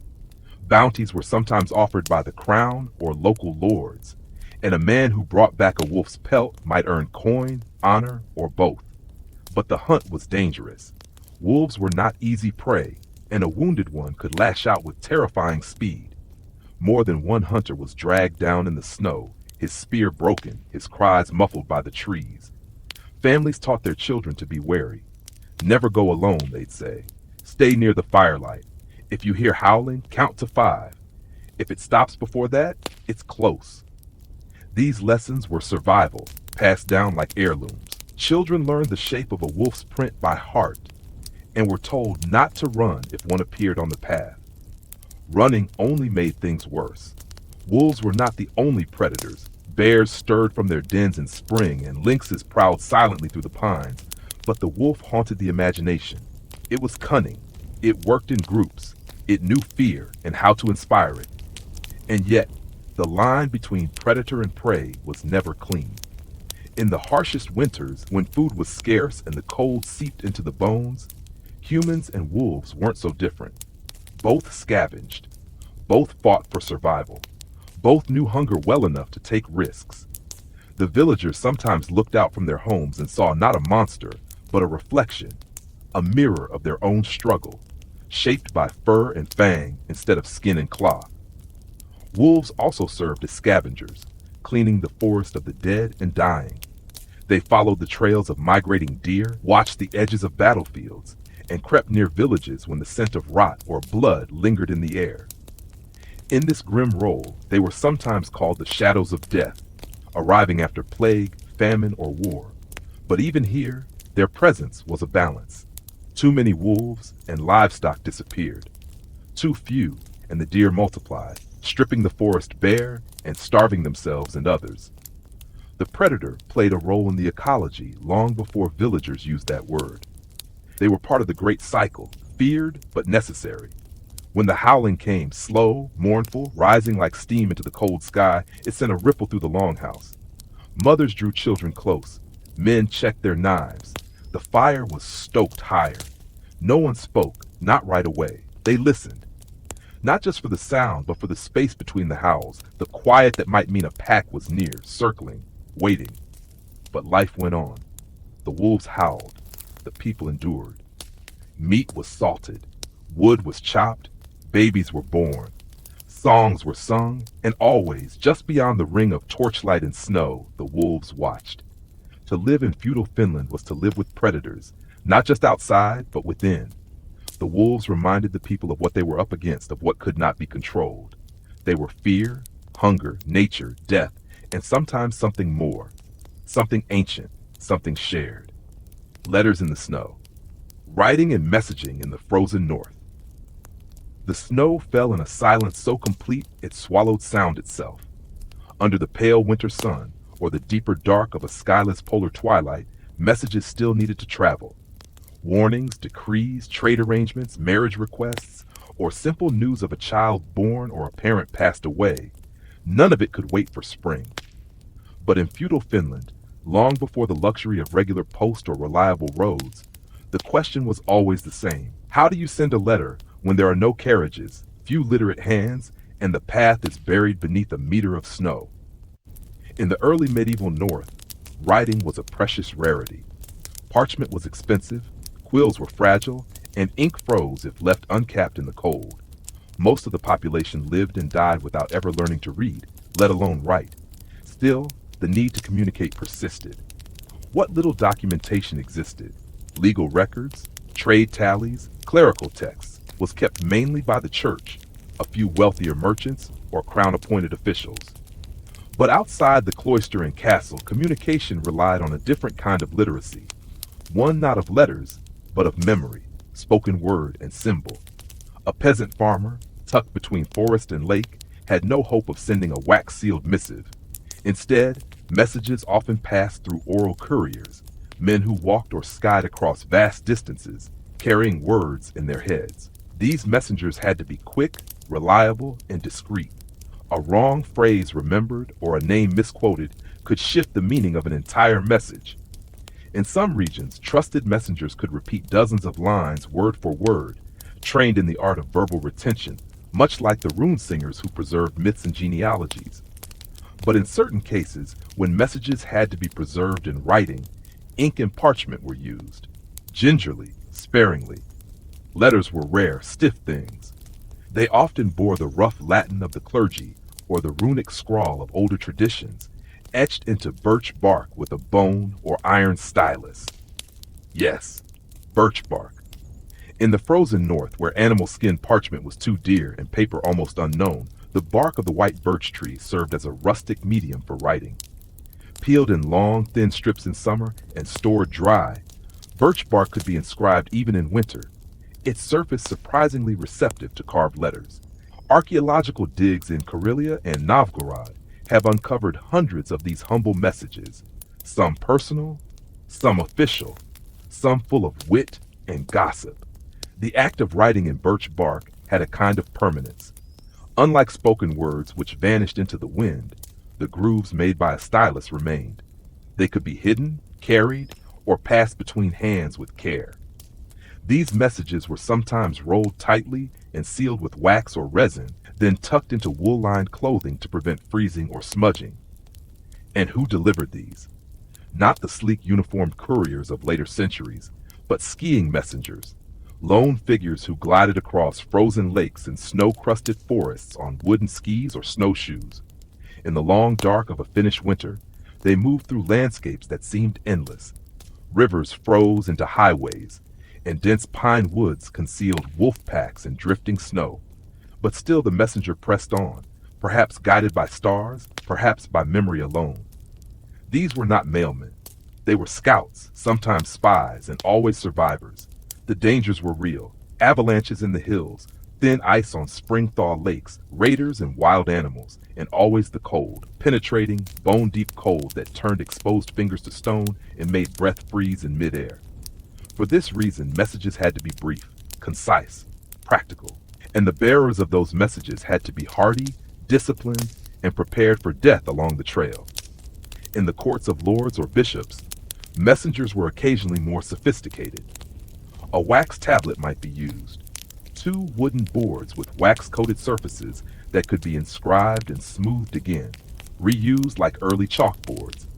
These were common in warmer parts of Europe, but in Finland, their use was limited to the southernmost towns or to traveling nobility who had encountered such tools abroad. Even then, the wax was prone to cracking in the cold, and a single drop of snow could blur the message beyond recovery. Religious centers, especially in Turku and Viborg, acted as hubs of written communication. Monks maintained correspondence with Sweden, Novgorod, and even the Hanseatic cities of the Baltic. Through them, feudal Finland was tentatively connected to a wider world. Yet these connections were fragile, contingent on weather, peace, and the endurance of the human body. When all else failed, symbols spoke in place of words. A carved stick left at a border might warn of plague or danger. A small branch broken in a particular way and left outside a doorway could signal a meeting or a threat. Fishermen tied knots into cords, counting the days of their journey or marking catches. Hunters made reindeer bone totems to show trails, ownership, or clan identity. These messages were primitive, yes, but they were reliable. They could survive snow, wind, and illiteracy alike. And so when we imagine a message in feudal Finland, we must forget the parchment scroll or feathered quill. Instead, picture a hand-carved birch strip tucked into fur. Picture a silent skier gliding beneath a moonlit forest, the cold turning his beard to ice. Picture a bundle of words etched not in ink but in memory, passed from one frostbitten mouth to another, without a single sheet of paper. In this world, communication was not convenience. It was courage. It was trust. And above all, it was endurance. A letter not merely written but survived. And justice. What happened in the frozen court? Justice, in the cold expanse of feudal Finland, was not swift. It was not always fair. But it was heavy, like an axe that had seen too much winter. In a land where villages clung to the edge of the forest and law was spoken more often than written, the concept of right and wrong froze alongside the people who lived there. Crime was not just a violation of law.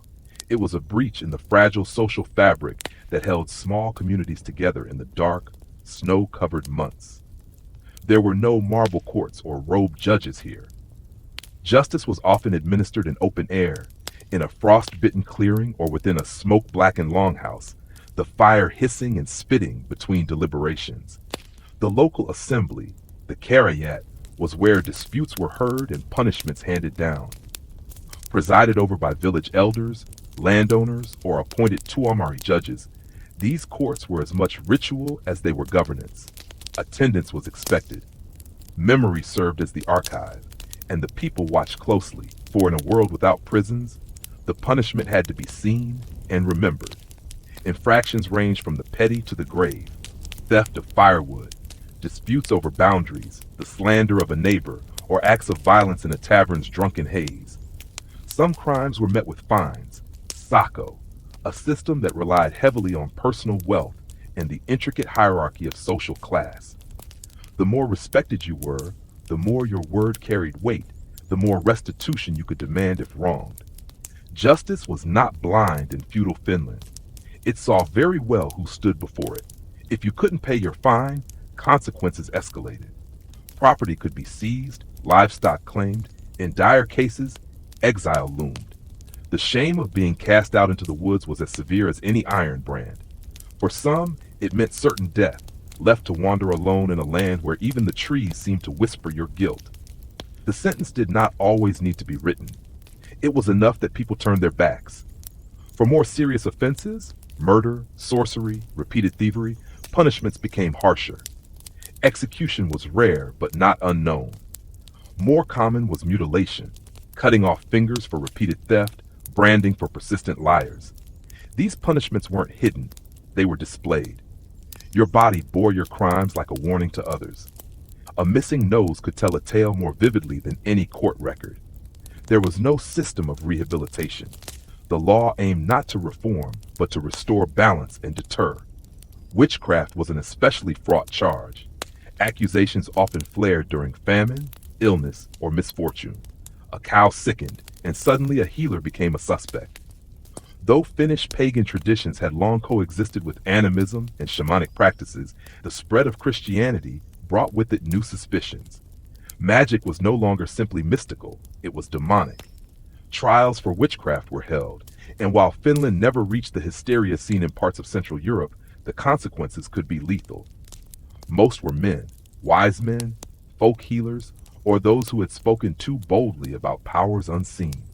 The climate played its role in everything. Trials delayed by blizzards, witnesses unable to travel, corpses frozen until spring when they could finally be buried or exhumed for inspection. Time moved differently in a world so beholden to the weather. A man could commit a crime in January and face judgment in May when roads cleared and rivers melted. Meanwhile, rumors grew like mold in the dark. But even among this bleak landscape of tooth-for-tooth law, there were gestures of mercy. The tradition of Sovento settlement allowed parties to resolve disputes outside of court. Mediators, often respected elders or clergy, encouraged reconciliation. Apology mattered. Compensation was weighed not just in silver, but in sincerity. To rebuild a fractured peace between neighbors mattered more than to win a judgment. After all, winter was long, and help might come only from the one whose goat you had once accused of grazing your field. The church also inserted itself into the judicial framework. Clergy were granted immunity from many secular courts and were expected to mediate, advise, and sometimes judge. Their growing power reshaped how justice was imagined. Sins joined crimes. Confession became a path to clemency, but only if penance followed. A sinner might be spared public punishment if he built a chapel, fasted through Lent, or paid for a mass in the name of the offended. Spiritual atonement, however, was not always enough to satisfy a community bent on vengeance. The justice system, such as it was, served more than just law. It reinforced order. It reminded the poor of their place, the powerful of their responsibilities, and all of them of how thin the line was between order and chaos. A stolen loaf in the dead of winter could lead to a village's unraveling, because if one man could steal and go unpunished, why not others? What justice feared most was not crime, it was breakdown. And so in the frozen court of feudal Finland, justice moved deliberately. It carried the weight of tradition, the chill of survival, and the quiet judgment of all those gathered around the fire. No gavel rang, no transcripts were recorded, but the people listened and they remembered. The forest might forget your footprints, the snow might bury your shame, but the community would not. This was justice when the ground was frozen and the law had no walls. It came with silence, smoke, and slow words. And it was not a place for the unprepared. The midwinter feast, rare warmth, rare food. It is midwinter in feudal Finland. The cold no longer bites, it burrows. Days have narrowed into pale, brief hours, and even the smoke rising from the chimneys freezes in place before it can rise too far.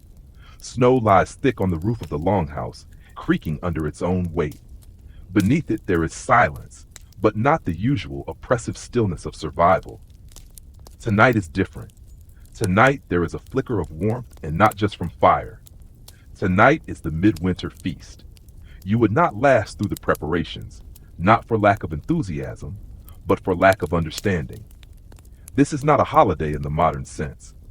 There are no markets filled with delights, no wines to be poured freely, no songs ringing through brightly lit halls. A midwinter feast in a Finnish hamlet is a quiet and sacred thing. It is a pause, an interruption in the relentless march of hunger, cold, and darkness. And like everything else in this land, it is earned. The food is precious. Every morsel has been preserved or hoarded for weeks, if not months. Salted fish, dried mushrooms, smoked reindeer meat, and hard rye bread are the core of the offering. If there's anything fresh at all, a hidden turnip or a rare, soft onion, it is a miracle coaxed from a root cellar carved deep into the earth. Every bite you take here is a decision. Eat too much, and you might starve before the spring thaw. Eat too little, and the purpose of the feast, the renewal of spirit, fades into futility. You're used to abundance. You might be tempted to reach for second helpings, to stack a wooden plate with everything offered. But that plate is shared. There are more people than food, always. The children eat first, the elders second.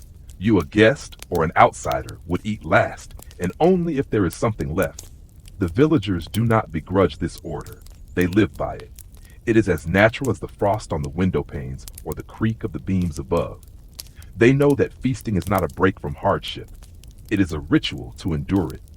There is warmth, but not the kind that comes from central heating or hearths roaring with luxury. The fire here is small. Wood is too valuable to be wasted. It burns low and slow in the center of the longhouse, the smoke rising toward a soot-blackened hole in the ceiling beams. People gather close, not for cheer, but for necessity. Their breaths mingle in the air, their feet wrapped in thick wool, pressed close together beneath fur-lined cloaks. No one speaks loudly. Laughter, when it comes, is rare and short. But there is a kind of joy here, buried beneath the stoicism, a flickering, ember-like joy that only emerges when life has been hard enough to make survival feel sacred. You wouldn't last through the customs.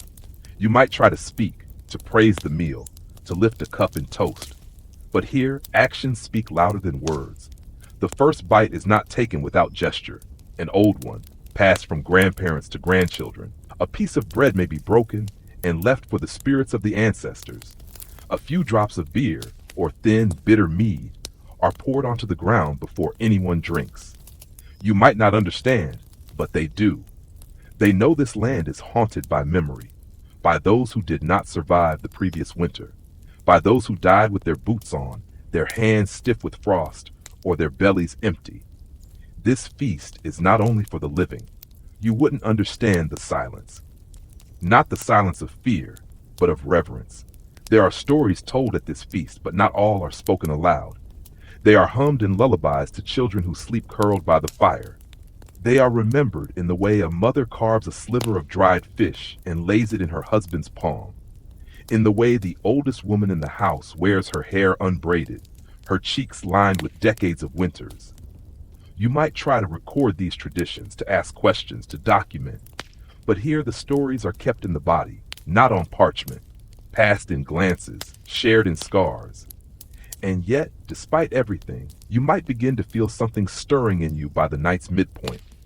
A slow awareness that this small, quiet, smoky room is the center of the world. Not because it is impressive, but because it has endured. You would see that survival is not just about strength, but about shared strength. Not about boldness, but about patience. The feast, modest as it is, becomes a cathedral of resilience. As the embers burn low and the snow presses tighter against the walls, the villagers sleep where they sit, bundled together like firewood stacked for spring. There are no soft beds, just fur, straw, and familiarity. Someone will keep the fire going through the night, waking every few hours to poke it gently back to life, not for warmth alone, but because the fire, like the feast, must not go out. It is symbolic, practical, sacred. You would not last a day in feudal Finland, but if you somehow made it to the midwinter feast, you might begin to understand why they did. Not because they were stronger, but because they were together, because they had learned the math of hardship and the poetry of scarcity. Because one meal, when it is the only one that feels like abundance, can fill more than a belly, it can fill a soul. So now, let your mind quiet like the longhouse settling in the snow. Let the stories drift into sleep, like smoke curling into the rafters. The feast is over, the fire is dying, but the warmth lingers, just enough, just barely, and that is enough for another day. Childhood in the cold, games, chores, and chill. Imagine a world where childhood is measured not in carefree days, but in the long, harsh rhythms of cold and survival. Feudal Finland was such a place, a land where the laughter of children mingled with the crackling of fires, where games were shaped by snow and ice, and where from a very young age, the weight of responsibility rested on small shoulders. To understand why you wouldn't last a day here, we must step gently into the footsteps of a child born into this frozen world, where warmth was earned and time was ruled by the turning of seasons. Winter was more than a season. It was the defining condition of life. Children were bundled tightly in thick layers of wool and fur, their small faces often reddened by biting winds. Their homes were modest wooden huts with low ceilings, where the hearth's orange glow fought against the deep shadows. Within these walls, family was the center of existence, elders telling stories, mothers weaving cloth, fathers repairing tools, and children playing, but always with purpose. The games children played were simple, dictated by their environment and the tools at hand.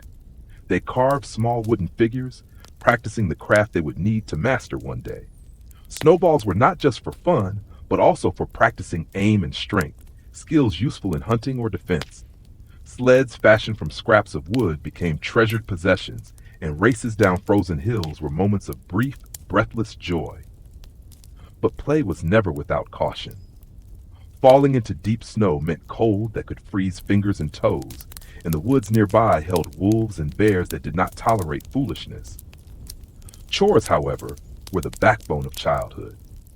From as early as 4 or 5, children were expected to contribute. Toddlers might start by helping to gather kindling or carrying small buckets of water from frozen streams. Older children learned to tend animals, feeding chickens, herding goats, or caring for the family's reindeer in the north. Winter chores included clearing snow from paths, stacking firewood carefully to dry indoors, and assisting in preserving food by smoking fish or drying meat. These tasks were not punishments but necessities. Survival depended on every hand. School as we know it was largely absent. Instead, children learned through observation and imitation. Stories passed down orally were their textbooks, tales of gods and spirits, of ancestors who braved famine and war, and of the changing world around them. The Sami children in the far north learned the secret language of the land, how to read tracks in the snow, to listen to the whisper of the wind, and to move silently among the trees. Finnish children in the south absorbed the rhythms of planting and harvest, memorizing prayers and laws through the visits of traveling priests or local elders. The cold shaped more than their bodies, it shaped their minds. Winter nights could stretch endlessly, and darkness was not just a lack of light but a presence, heavy, sometimes frightening. Children grew accustomed to the hush of snow falling softly outside, the distant howl of wolves, and the flickering shadows cast by oil lamps. Fear was part of their education, teaching caution and respect for forces larger than themselves. But there was also wonder, the northern lights dancing across the sky, the crisp silence after a snowfall, the smell of pine smoke curling through the air. Nutrition was scarce and simple. Children ate porridge thickened with berries or honey when available, rye bread, and whatever meat or fish the family had preserved. Fresh vegetables were rare in winter. Hunger was a constant companion, especially in lean years when crops failed or game was scarce. Sickness was feared. A child falling ill might not recover, as access to medicine was limited and doctors were distant figures. Social bonds were critical. Children learned to share, to help one another, and to be resilient. Birthdays were not celebrated as holidays, but acknowledged quietly. Coming of age meant accepting a new level of responsibility. Boys would soon carry axes and bows, girls would weave cloth and manage the household. Childhood was a brief season, a fragile time before the relentless demands of adulthood. Despite these hardships, children found moments of joy. Festivals tied to the cycles of the sun and moon brought music, dancing, and communal feasts. In summer, games shifted to the open fields and lakes, where swimming and fishing replaced sled races and snowball fights. Stories grew longer, voices rose higher, and laughter filled the air until the cold called them back indoors. For you, stepping into this world would be jarring. Your soft skin would chafe beneath layers of wool. Your hands would ache from cold chores you did not understand. The quiet would feel oppressive, the constant presence of danger unsettling. You would struggle to find time to play, to rest, or to learn without fear. The innocence of childhood here was not a carefree dream, but a delicate balance between play and work, between wonder and survival. To last a day in feudal Finland as a child required more than strength. It demanded patience, adaptability, and an intimate knowledge of a land that was both home and harsh taskmaster. It required learning to read snow like a book, to listen to the creak of timber and the crackle of ice, to find warmth in the coldest places, and above all, to grow quickly without losing the spark of youth. For most of us today, wrapped in modern comforts, this world seems almost unimaginable, a testament to the resilience of those who came before. Church bells in the snow, religion at the edge of survival. In the harsh and silent winters of feudal Finland, when snow blanketed the forests and fields in endless white, the sound of church bells was more than just a call to prayer. It was a profound beacon of community, hope, and survival. These bells echoed across frozen landscapes, marking time in a world otherwise ruled by darkness and relentless struggle. In a land where daylight dwindled to mere hours and the grip of cold seemed unyielding, the church was a fragile sanctuary where faith intertwined deeply with everyday existence. The church bells rang out from wooden steeples, simple structures carved from the dense pine forests, their designs humble yet resilient against the northern storms. Unlike the grand cathedrals of southern Europe, Finnish churches in the Middle Ages were small, often built in remote villages or isolated farms, standing solitary amid the snowdrifts. Their presence was a statement of defiance against the unforgiving wilderness and a testament to the endurance of human belief. Religion in feudal Finland was more than doctrine or ritual. It was woven into the fabric of survival itself. The harsh climate, food scarcity, and constant threat of disease meant that every day was a battle against nature's cruelty. People looked to the church not only for spiritual guidance, but also for social cohesion and reassurance. The church bells, with their somber, reverberating tones, punctuated the endless winter days, signaling moments of prayer, communal gatherings, and rites of passage. They reminded villagers that they were not alone against the vast, indifferent wilderness. The liturgical calendar dictated the rhythm of life. Major feast days such as Christmas, Easter, and the Feast of St. Henry, the patron saint of Finland, were marked with solemn services and communal celebrations, providing rare respite from the hardship of daily toil. Yet these celebrations were modest.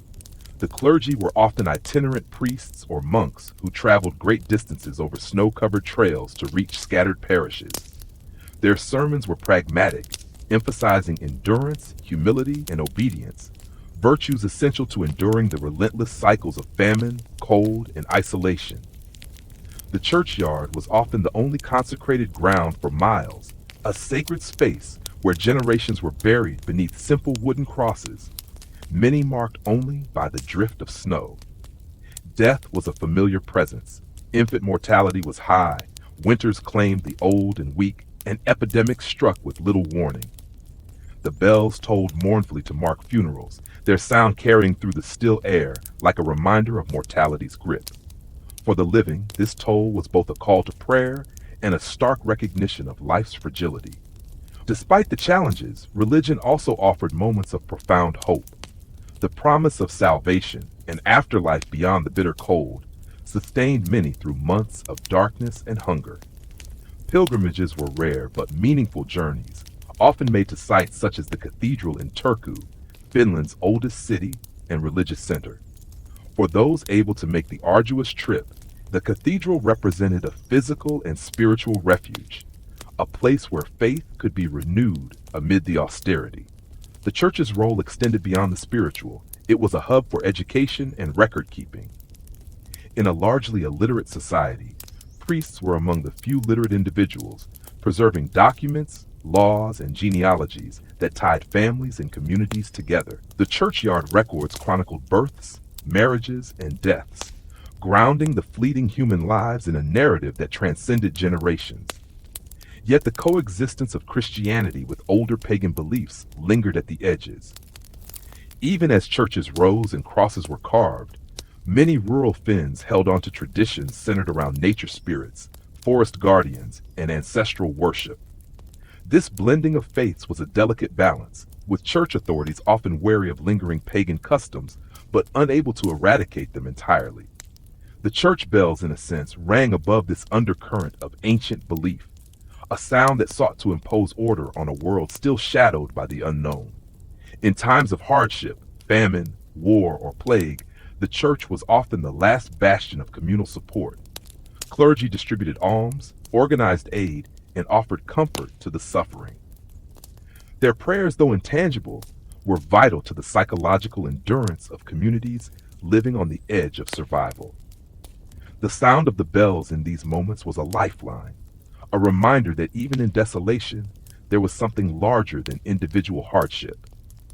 For travelers and traders crossing the frozen lands, the church bell was a navigational guide, a signpost of civilization amid the wilderness. Its distant toll reassured those who had braved the snow-covered trails that they were approaching safety and human company. This was especially important in a land where isolation was the norm and help could be days away. By the late Middle Ages, the influence of the church in Finland was slowly growing, intertwined with the expansion of Swedish rule and the gradual integration into European Christendom. Yet the stark reality of life remained.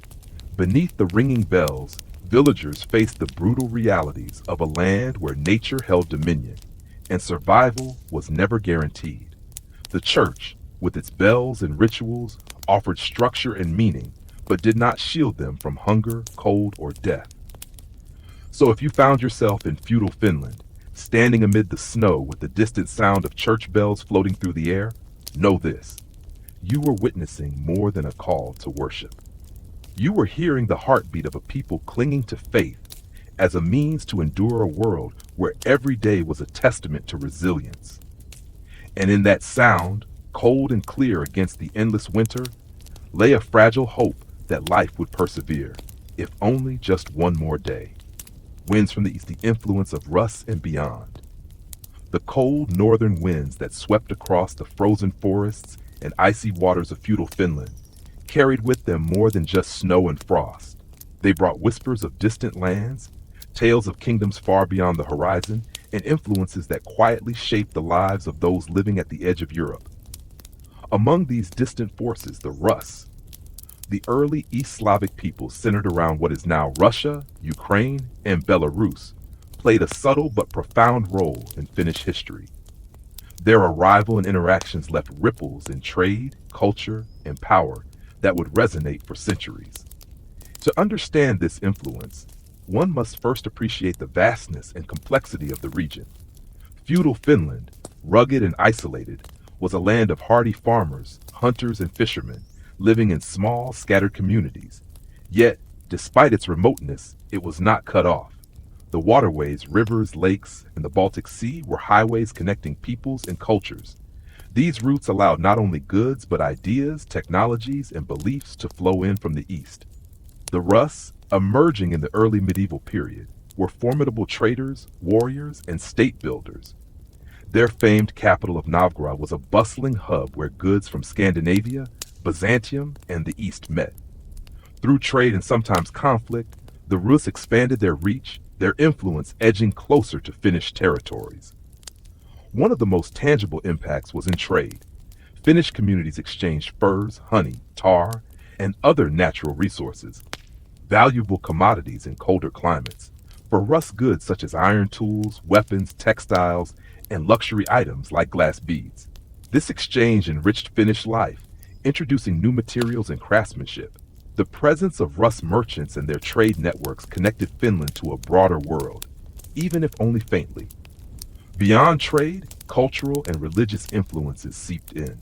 The Rus were among the first in the region to adopt Eastern Orthodox Christianity, linking them spiritually and politically to the Byzantine Empire. While Finland remained predominantly pagan and later adopted Western Christianity, the Orthodox faith and its symbols occasionally appeared in Finnish border regions, leaving subtle marks on art, burial practices, and ritual. Linguistic traces, too, tell stories of contact. Certain Finnish words relating to trade, tools, and governance bear the imprint of Old East Slavic or Proto-Russian origins. These linguistic threads are evidence of interactions, some peaceful, some tense, that left marks on everyday life and language. Politically, the Rus presence was a double-edged sword. On one hand, alliances and trade relationships offered protection and prosperity. On the other, raids and conflicts were frequent. The fluid borderlands were often zones of contest, where power shifted with the seasons and fortunes of war. Villagers lived with the knowledge that Rus warriors could appear suddenly, their longboats sliding silently over icy waters. The influence of Rus was also channeled through intermediaries, Swedes, Novgorodians, Sami peoples, and Baltic tribes, each playing a role in the complex web of alliances and rivalries. These connections sometimes brought new technologies, such as improved shipbuilding techniques or metalworking skills, which were adopted by Finnish craftsmen. Yet, despite these external influences, Finnish communities maintained their distinct identity. Their ways of life, deeply tied to the harsh northern environment, were resilient. The rhythms of farming, fishing, and forest living continued, shaped by centuries of adaptation. The winds from the east may have brought change, but they also met with resistance, negotiation, and blending, producing a layered cultural mosaic. The Rus' influence was not static but evolved over time. As political entities rose and fell, as trade routes shifted and empires expanded, the nature of contact transformed. Sometimes Rus' power waned and Finnish autonomy grew. Other times the eastern winds blew stronger, carrying new pressures and opportunities. By the late medieval period, the interactions between Finland and Rus had laid foundations for future developments in the region. Borders would be redrawn, religions would compete, and the peoples of the north would continue their age-old struggle to survive and thrive amid the cold. To live in feudal Finland was to exist at the crossroads of worlds, where the biting northern wind met the restless currents from the east. The Rus and their legacy were part of that story, a reminder that even in the most remote and frozen places, history was never still. The quiet death, burials, and mourning in frozen ground. In the endless winters of feudal Finland, death arrived as quietly as the snow itself. The frozen ground, unyielding and cold, held the bodies of the dead in its grasp for months on end. To those who lived in this harsh land, death was neither sudden nor easily forgotten. It was a slow, somber passage marked by the cruel silence of ice and stone, where mourning became a delicate ritual amidst the frozen earth. In a time before modern embalming or heated chapels, the challenge of burial was one of nature's toughest tests. The ground froze to a depth of several feet, sometimes beyond the reach of crude wooden tools. Digging a grave in winter was almost impossible. The soil, locked in frost, resisted even the strongest spade or axe.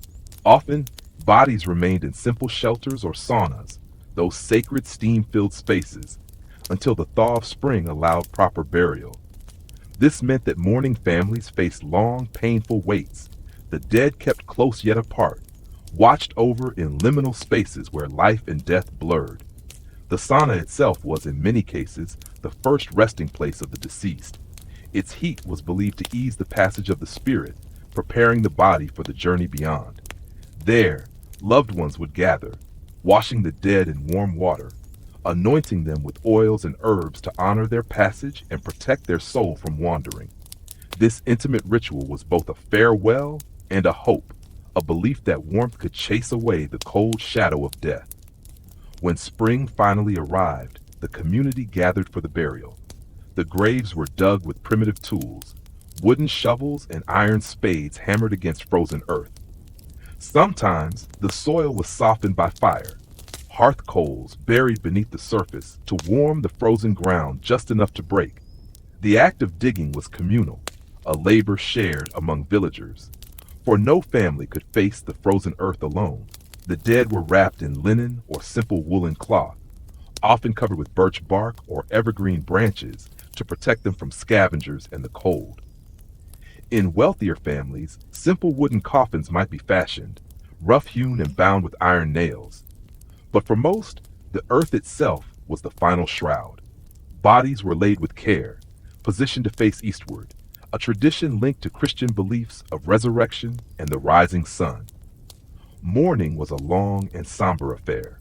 Without clocks or calendars in common use, time was marked by the slow melting of snow and the returning song of birds.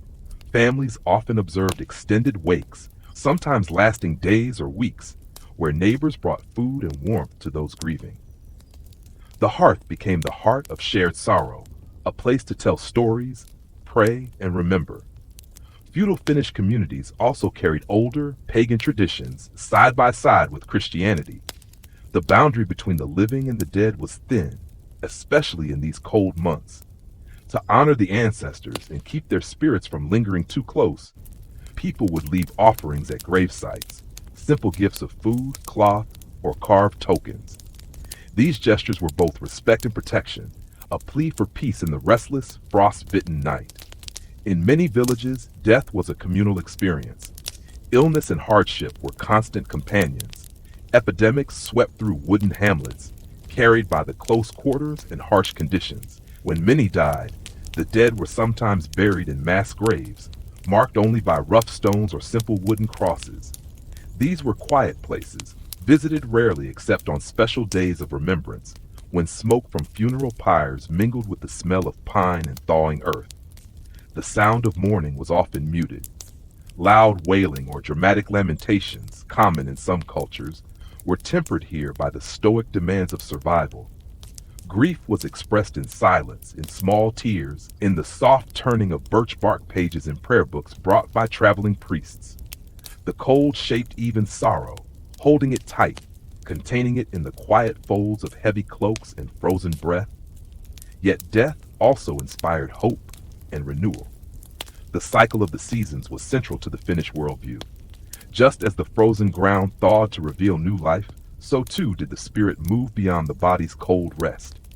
Church bells, when they tolled, were a call not only to mourn but to remember the promise of resurrection. Folk tales whispered in the forests told of souls traveling to the afterlife through underground realms, sometimes guarded by mysterious spirits or ancestors. The graveyard itself was a sacred space, often located on a hill near the village or church. In the deep snow, crosses were barely visible, but come summer, wildflowers bloomed among the stones, and the living came to tend the resting places of those gone before. Children learned to respect these spaces early, understanding that beneath the ground lay generations of stories, hardships, and hopes. To live in feudal Finland was to live with death close beside you, seasonal, inevitable, yet quietly endured. The rituals of burial and mourning were woven into the fabric of everyday life, blending practicality with belief, survival with reverence. In the frozen silence, the dead rested until the earth softened, and life pressed on, fragile but unyielding beneath the cold sky. Spring arrives like a stranger, thawing life again. After months of bitter cold, a season so relentless that even the breath froze before it could vanish, spring arrived in feudal Finland like a stranger, hesitant, uncertain, and slow. The land had been locked in ice and shadow, a quiet tomb of snow and frost, where the trees stood bare and skeletal, and the rivers were sealed beneath thick sheets of frozen glass. Yet beneath this stillness the world was stirring, patiently, imperceptibly, awaiting the fragile moment when warmth might return to awaken life once more. For those who lived in scattered villages near the vast forests and lakes, spring was both a relief and a challenge. The thaw promised food, freedom, and growth, but it also brought dangers new and old. The melting snow transformed frozen paths into slushy, treacherous mud. Rivers, swollen and wild from ice melt, could sweep away the unwary. The very land seemed unsure of itself, shifting between seasons as if it did not yet trust the sun. To survive this time required a blend of endurance, knowledge, and respect for nature's moods. With the first faint hint of warmth, the people began their slow dance of preparation. Fields, long buried beneath snow, were exposed once more, but they were far from ready to bear crops. The soil was heavy, cold, and soggy. Farmers would inspect their tools, primitive wooden plows, scythes, and sickles, and ready themselves for the season's toil. Planting could not begin until the ground had dried sufficiently, but every day brought a bit more hope, a bit more light. The returning sun climbed higher in the sky, stretching shadows shorter, and coaxing the early green shoots from earth and bark. Spring's arrival was a moment of communal tension, a fragile promise. Winter had tested families to their limits. Food stores dwindled, fires burned low, and sickness haunted the dark. Many had lost livestock or even kin to the cold's cruel grasp. The reawakening of nature brought a bittersweet relief, but also the pressure to repair, rebuild, and renew. It was not a season for rest. Instead, it was a call to action, a reminder that survival was never guaranteed, only earned. This was also the time when the rituals of spring, some pagan, others Christian, came into focus. The old ways still lingered in the woods and the hearts of the people. They honored the forest spirits, the haltajat, with offerings meant to appease and invite their blessings for the growing season. Small altars might be set beneath ancient pines, where bread, honey, or mead was left as tribute. These gestures acknowledged the thin veil between human life and the wild forces beyond, a humble plea for protection amid the uncertainties of thaw and growth. At the same time, the church's influence grew stronger with the changing light. Holy days like Easter carried messages of resurrection and hope, echoing the very transformation unfolding in the landscape. Priests traveled between villages, blessing fields and animals, urging people toward faith and community. For many, these new rituals intertwined with older customs, creating a tapestry of belief that reflected the deep and complex relationship between people and the land they inhabited. The thaw also brought the renewal of social rhythms. After months of isolation, when travel was difficult and communication scarce, neighbors reconnected. Markets began to reopen. The air, once filled only with the crackling of frozen wood and the whistle of winter winds, now carried voices, laughter, and the clatter of trade. The exchange of goods, grain, fish, furs, and tools, revived the fragile economy. It reminded everyone that they were part of something larger than themselves, woven together in the hard fabric of feudal life. Yet spring's light cast new shadows as well. The melting snow revealed not just the land's promise, but its scars, frozen corpses of those lost to winter, abandoned huts half buried by drifts, fields overrun with weeds where crops had failed.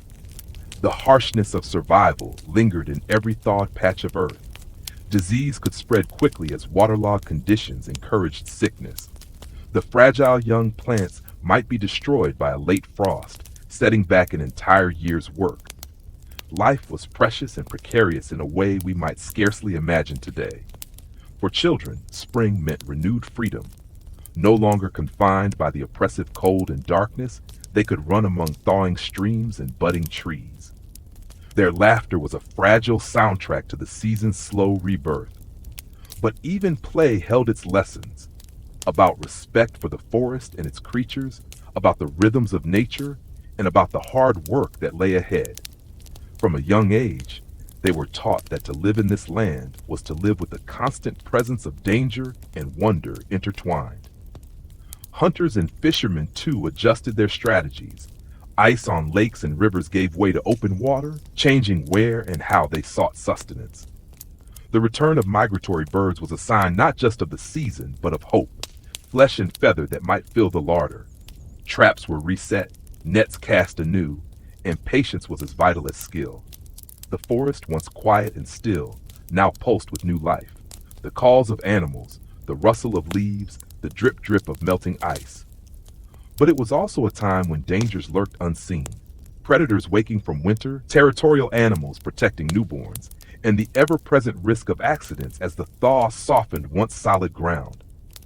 For the common people of feudal Finland, spring was a paradox. It was a season of resurrection, light, and possibility, but also one of vulnerability and uncertainty. The harshness of winter had shaped them, tested their resolve, and tempered their spirits. The thaw was a fragile invitation to live again, but it demanded respect for the forces that had nearly crushed them. To endure this season meant understanding that life was not a gift freely given, but a hard-won balance with a world far older and wilder than any village or king. As the sun climbed higher and the days lengthened, the land slowly shook off its frozen shroud. Buds unfurled on trembling branches, rivers sang a louder song.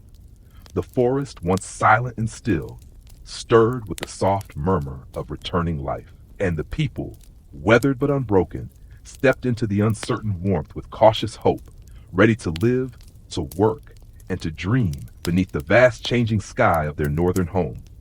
Spring arrived like a stranger, yes, but it was a stranger who carried the promise of tomorrow, the fragile breath of renewal, and the timeless pulse of life itself.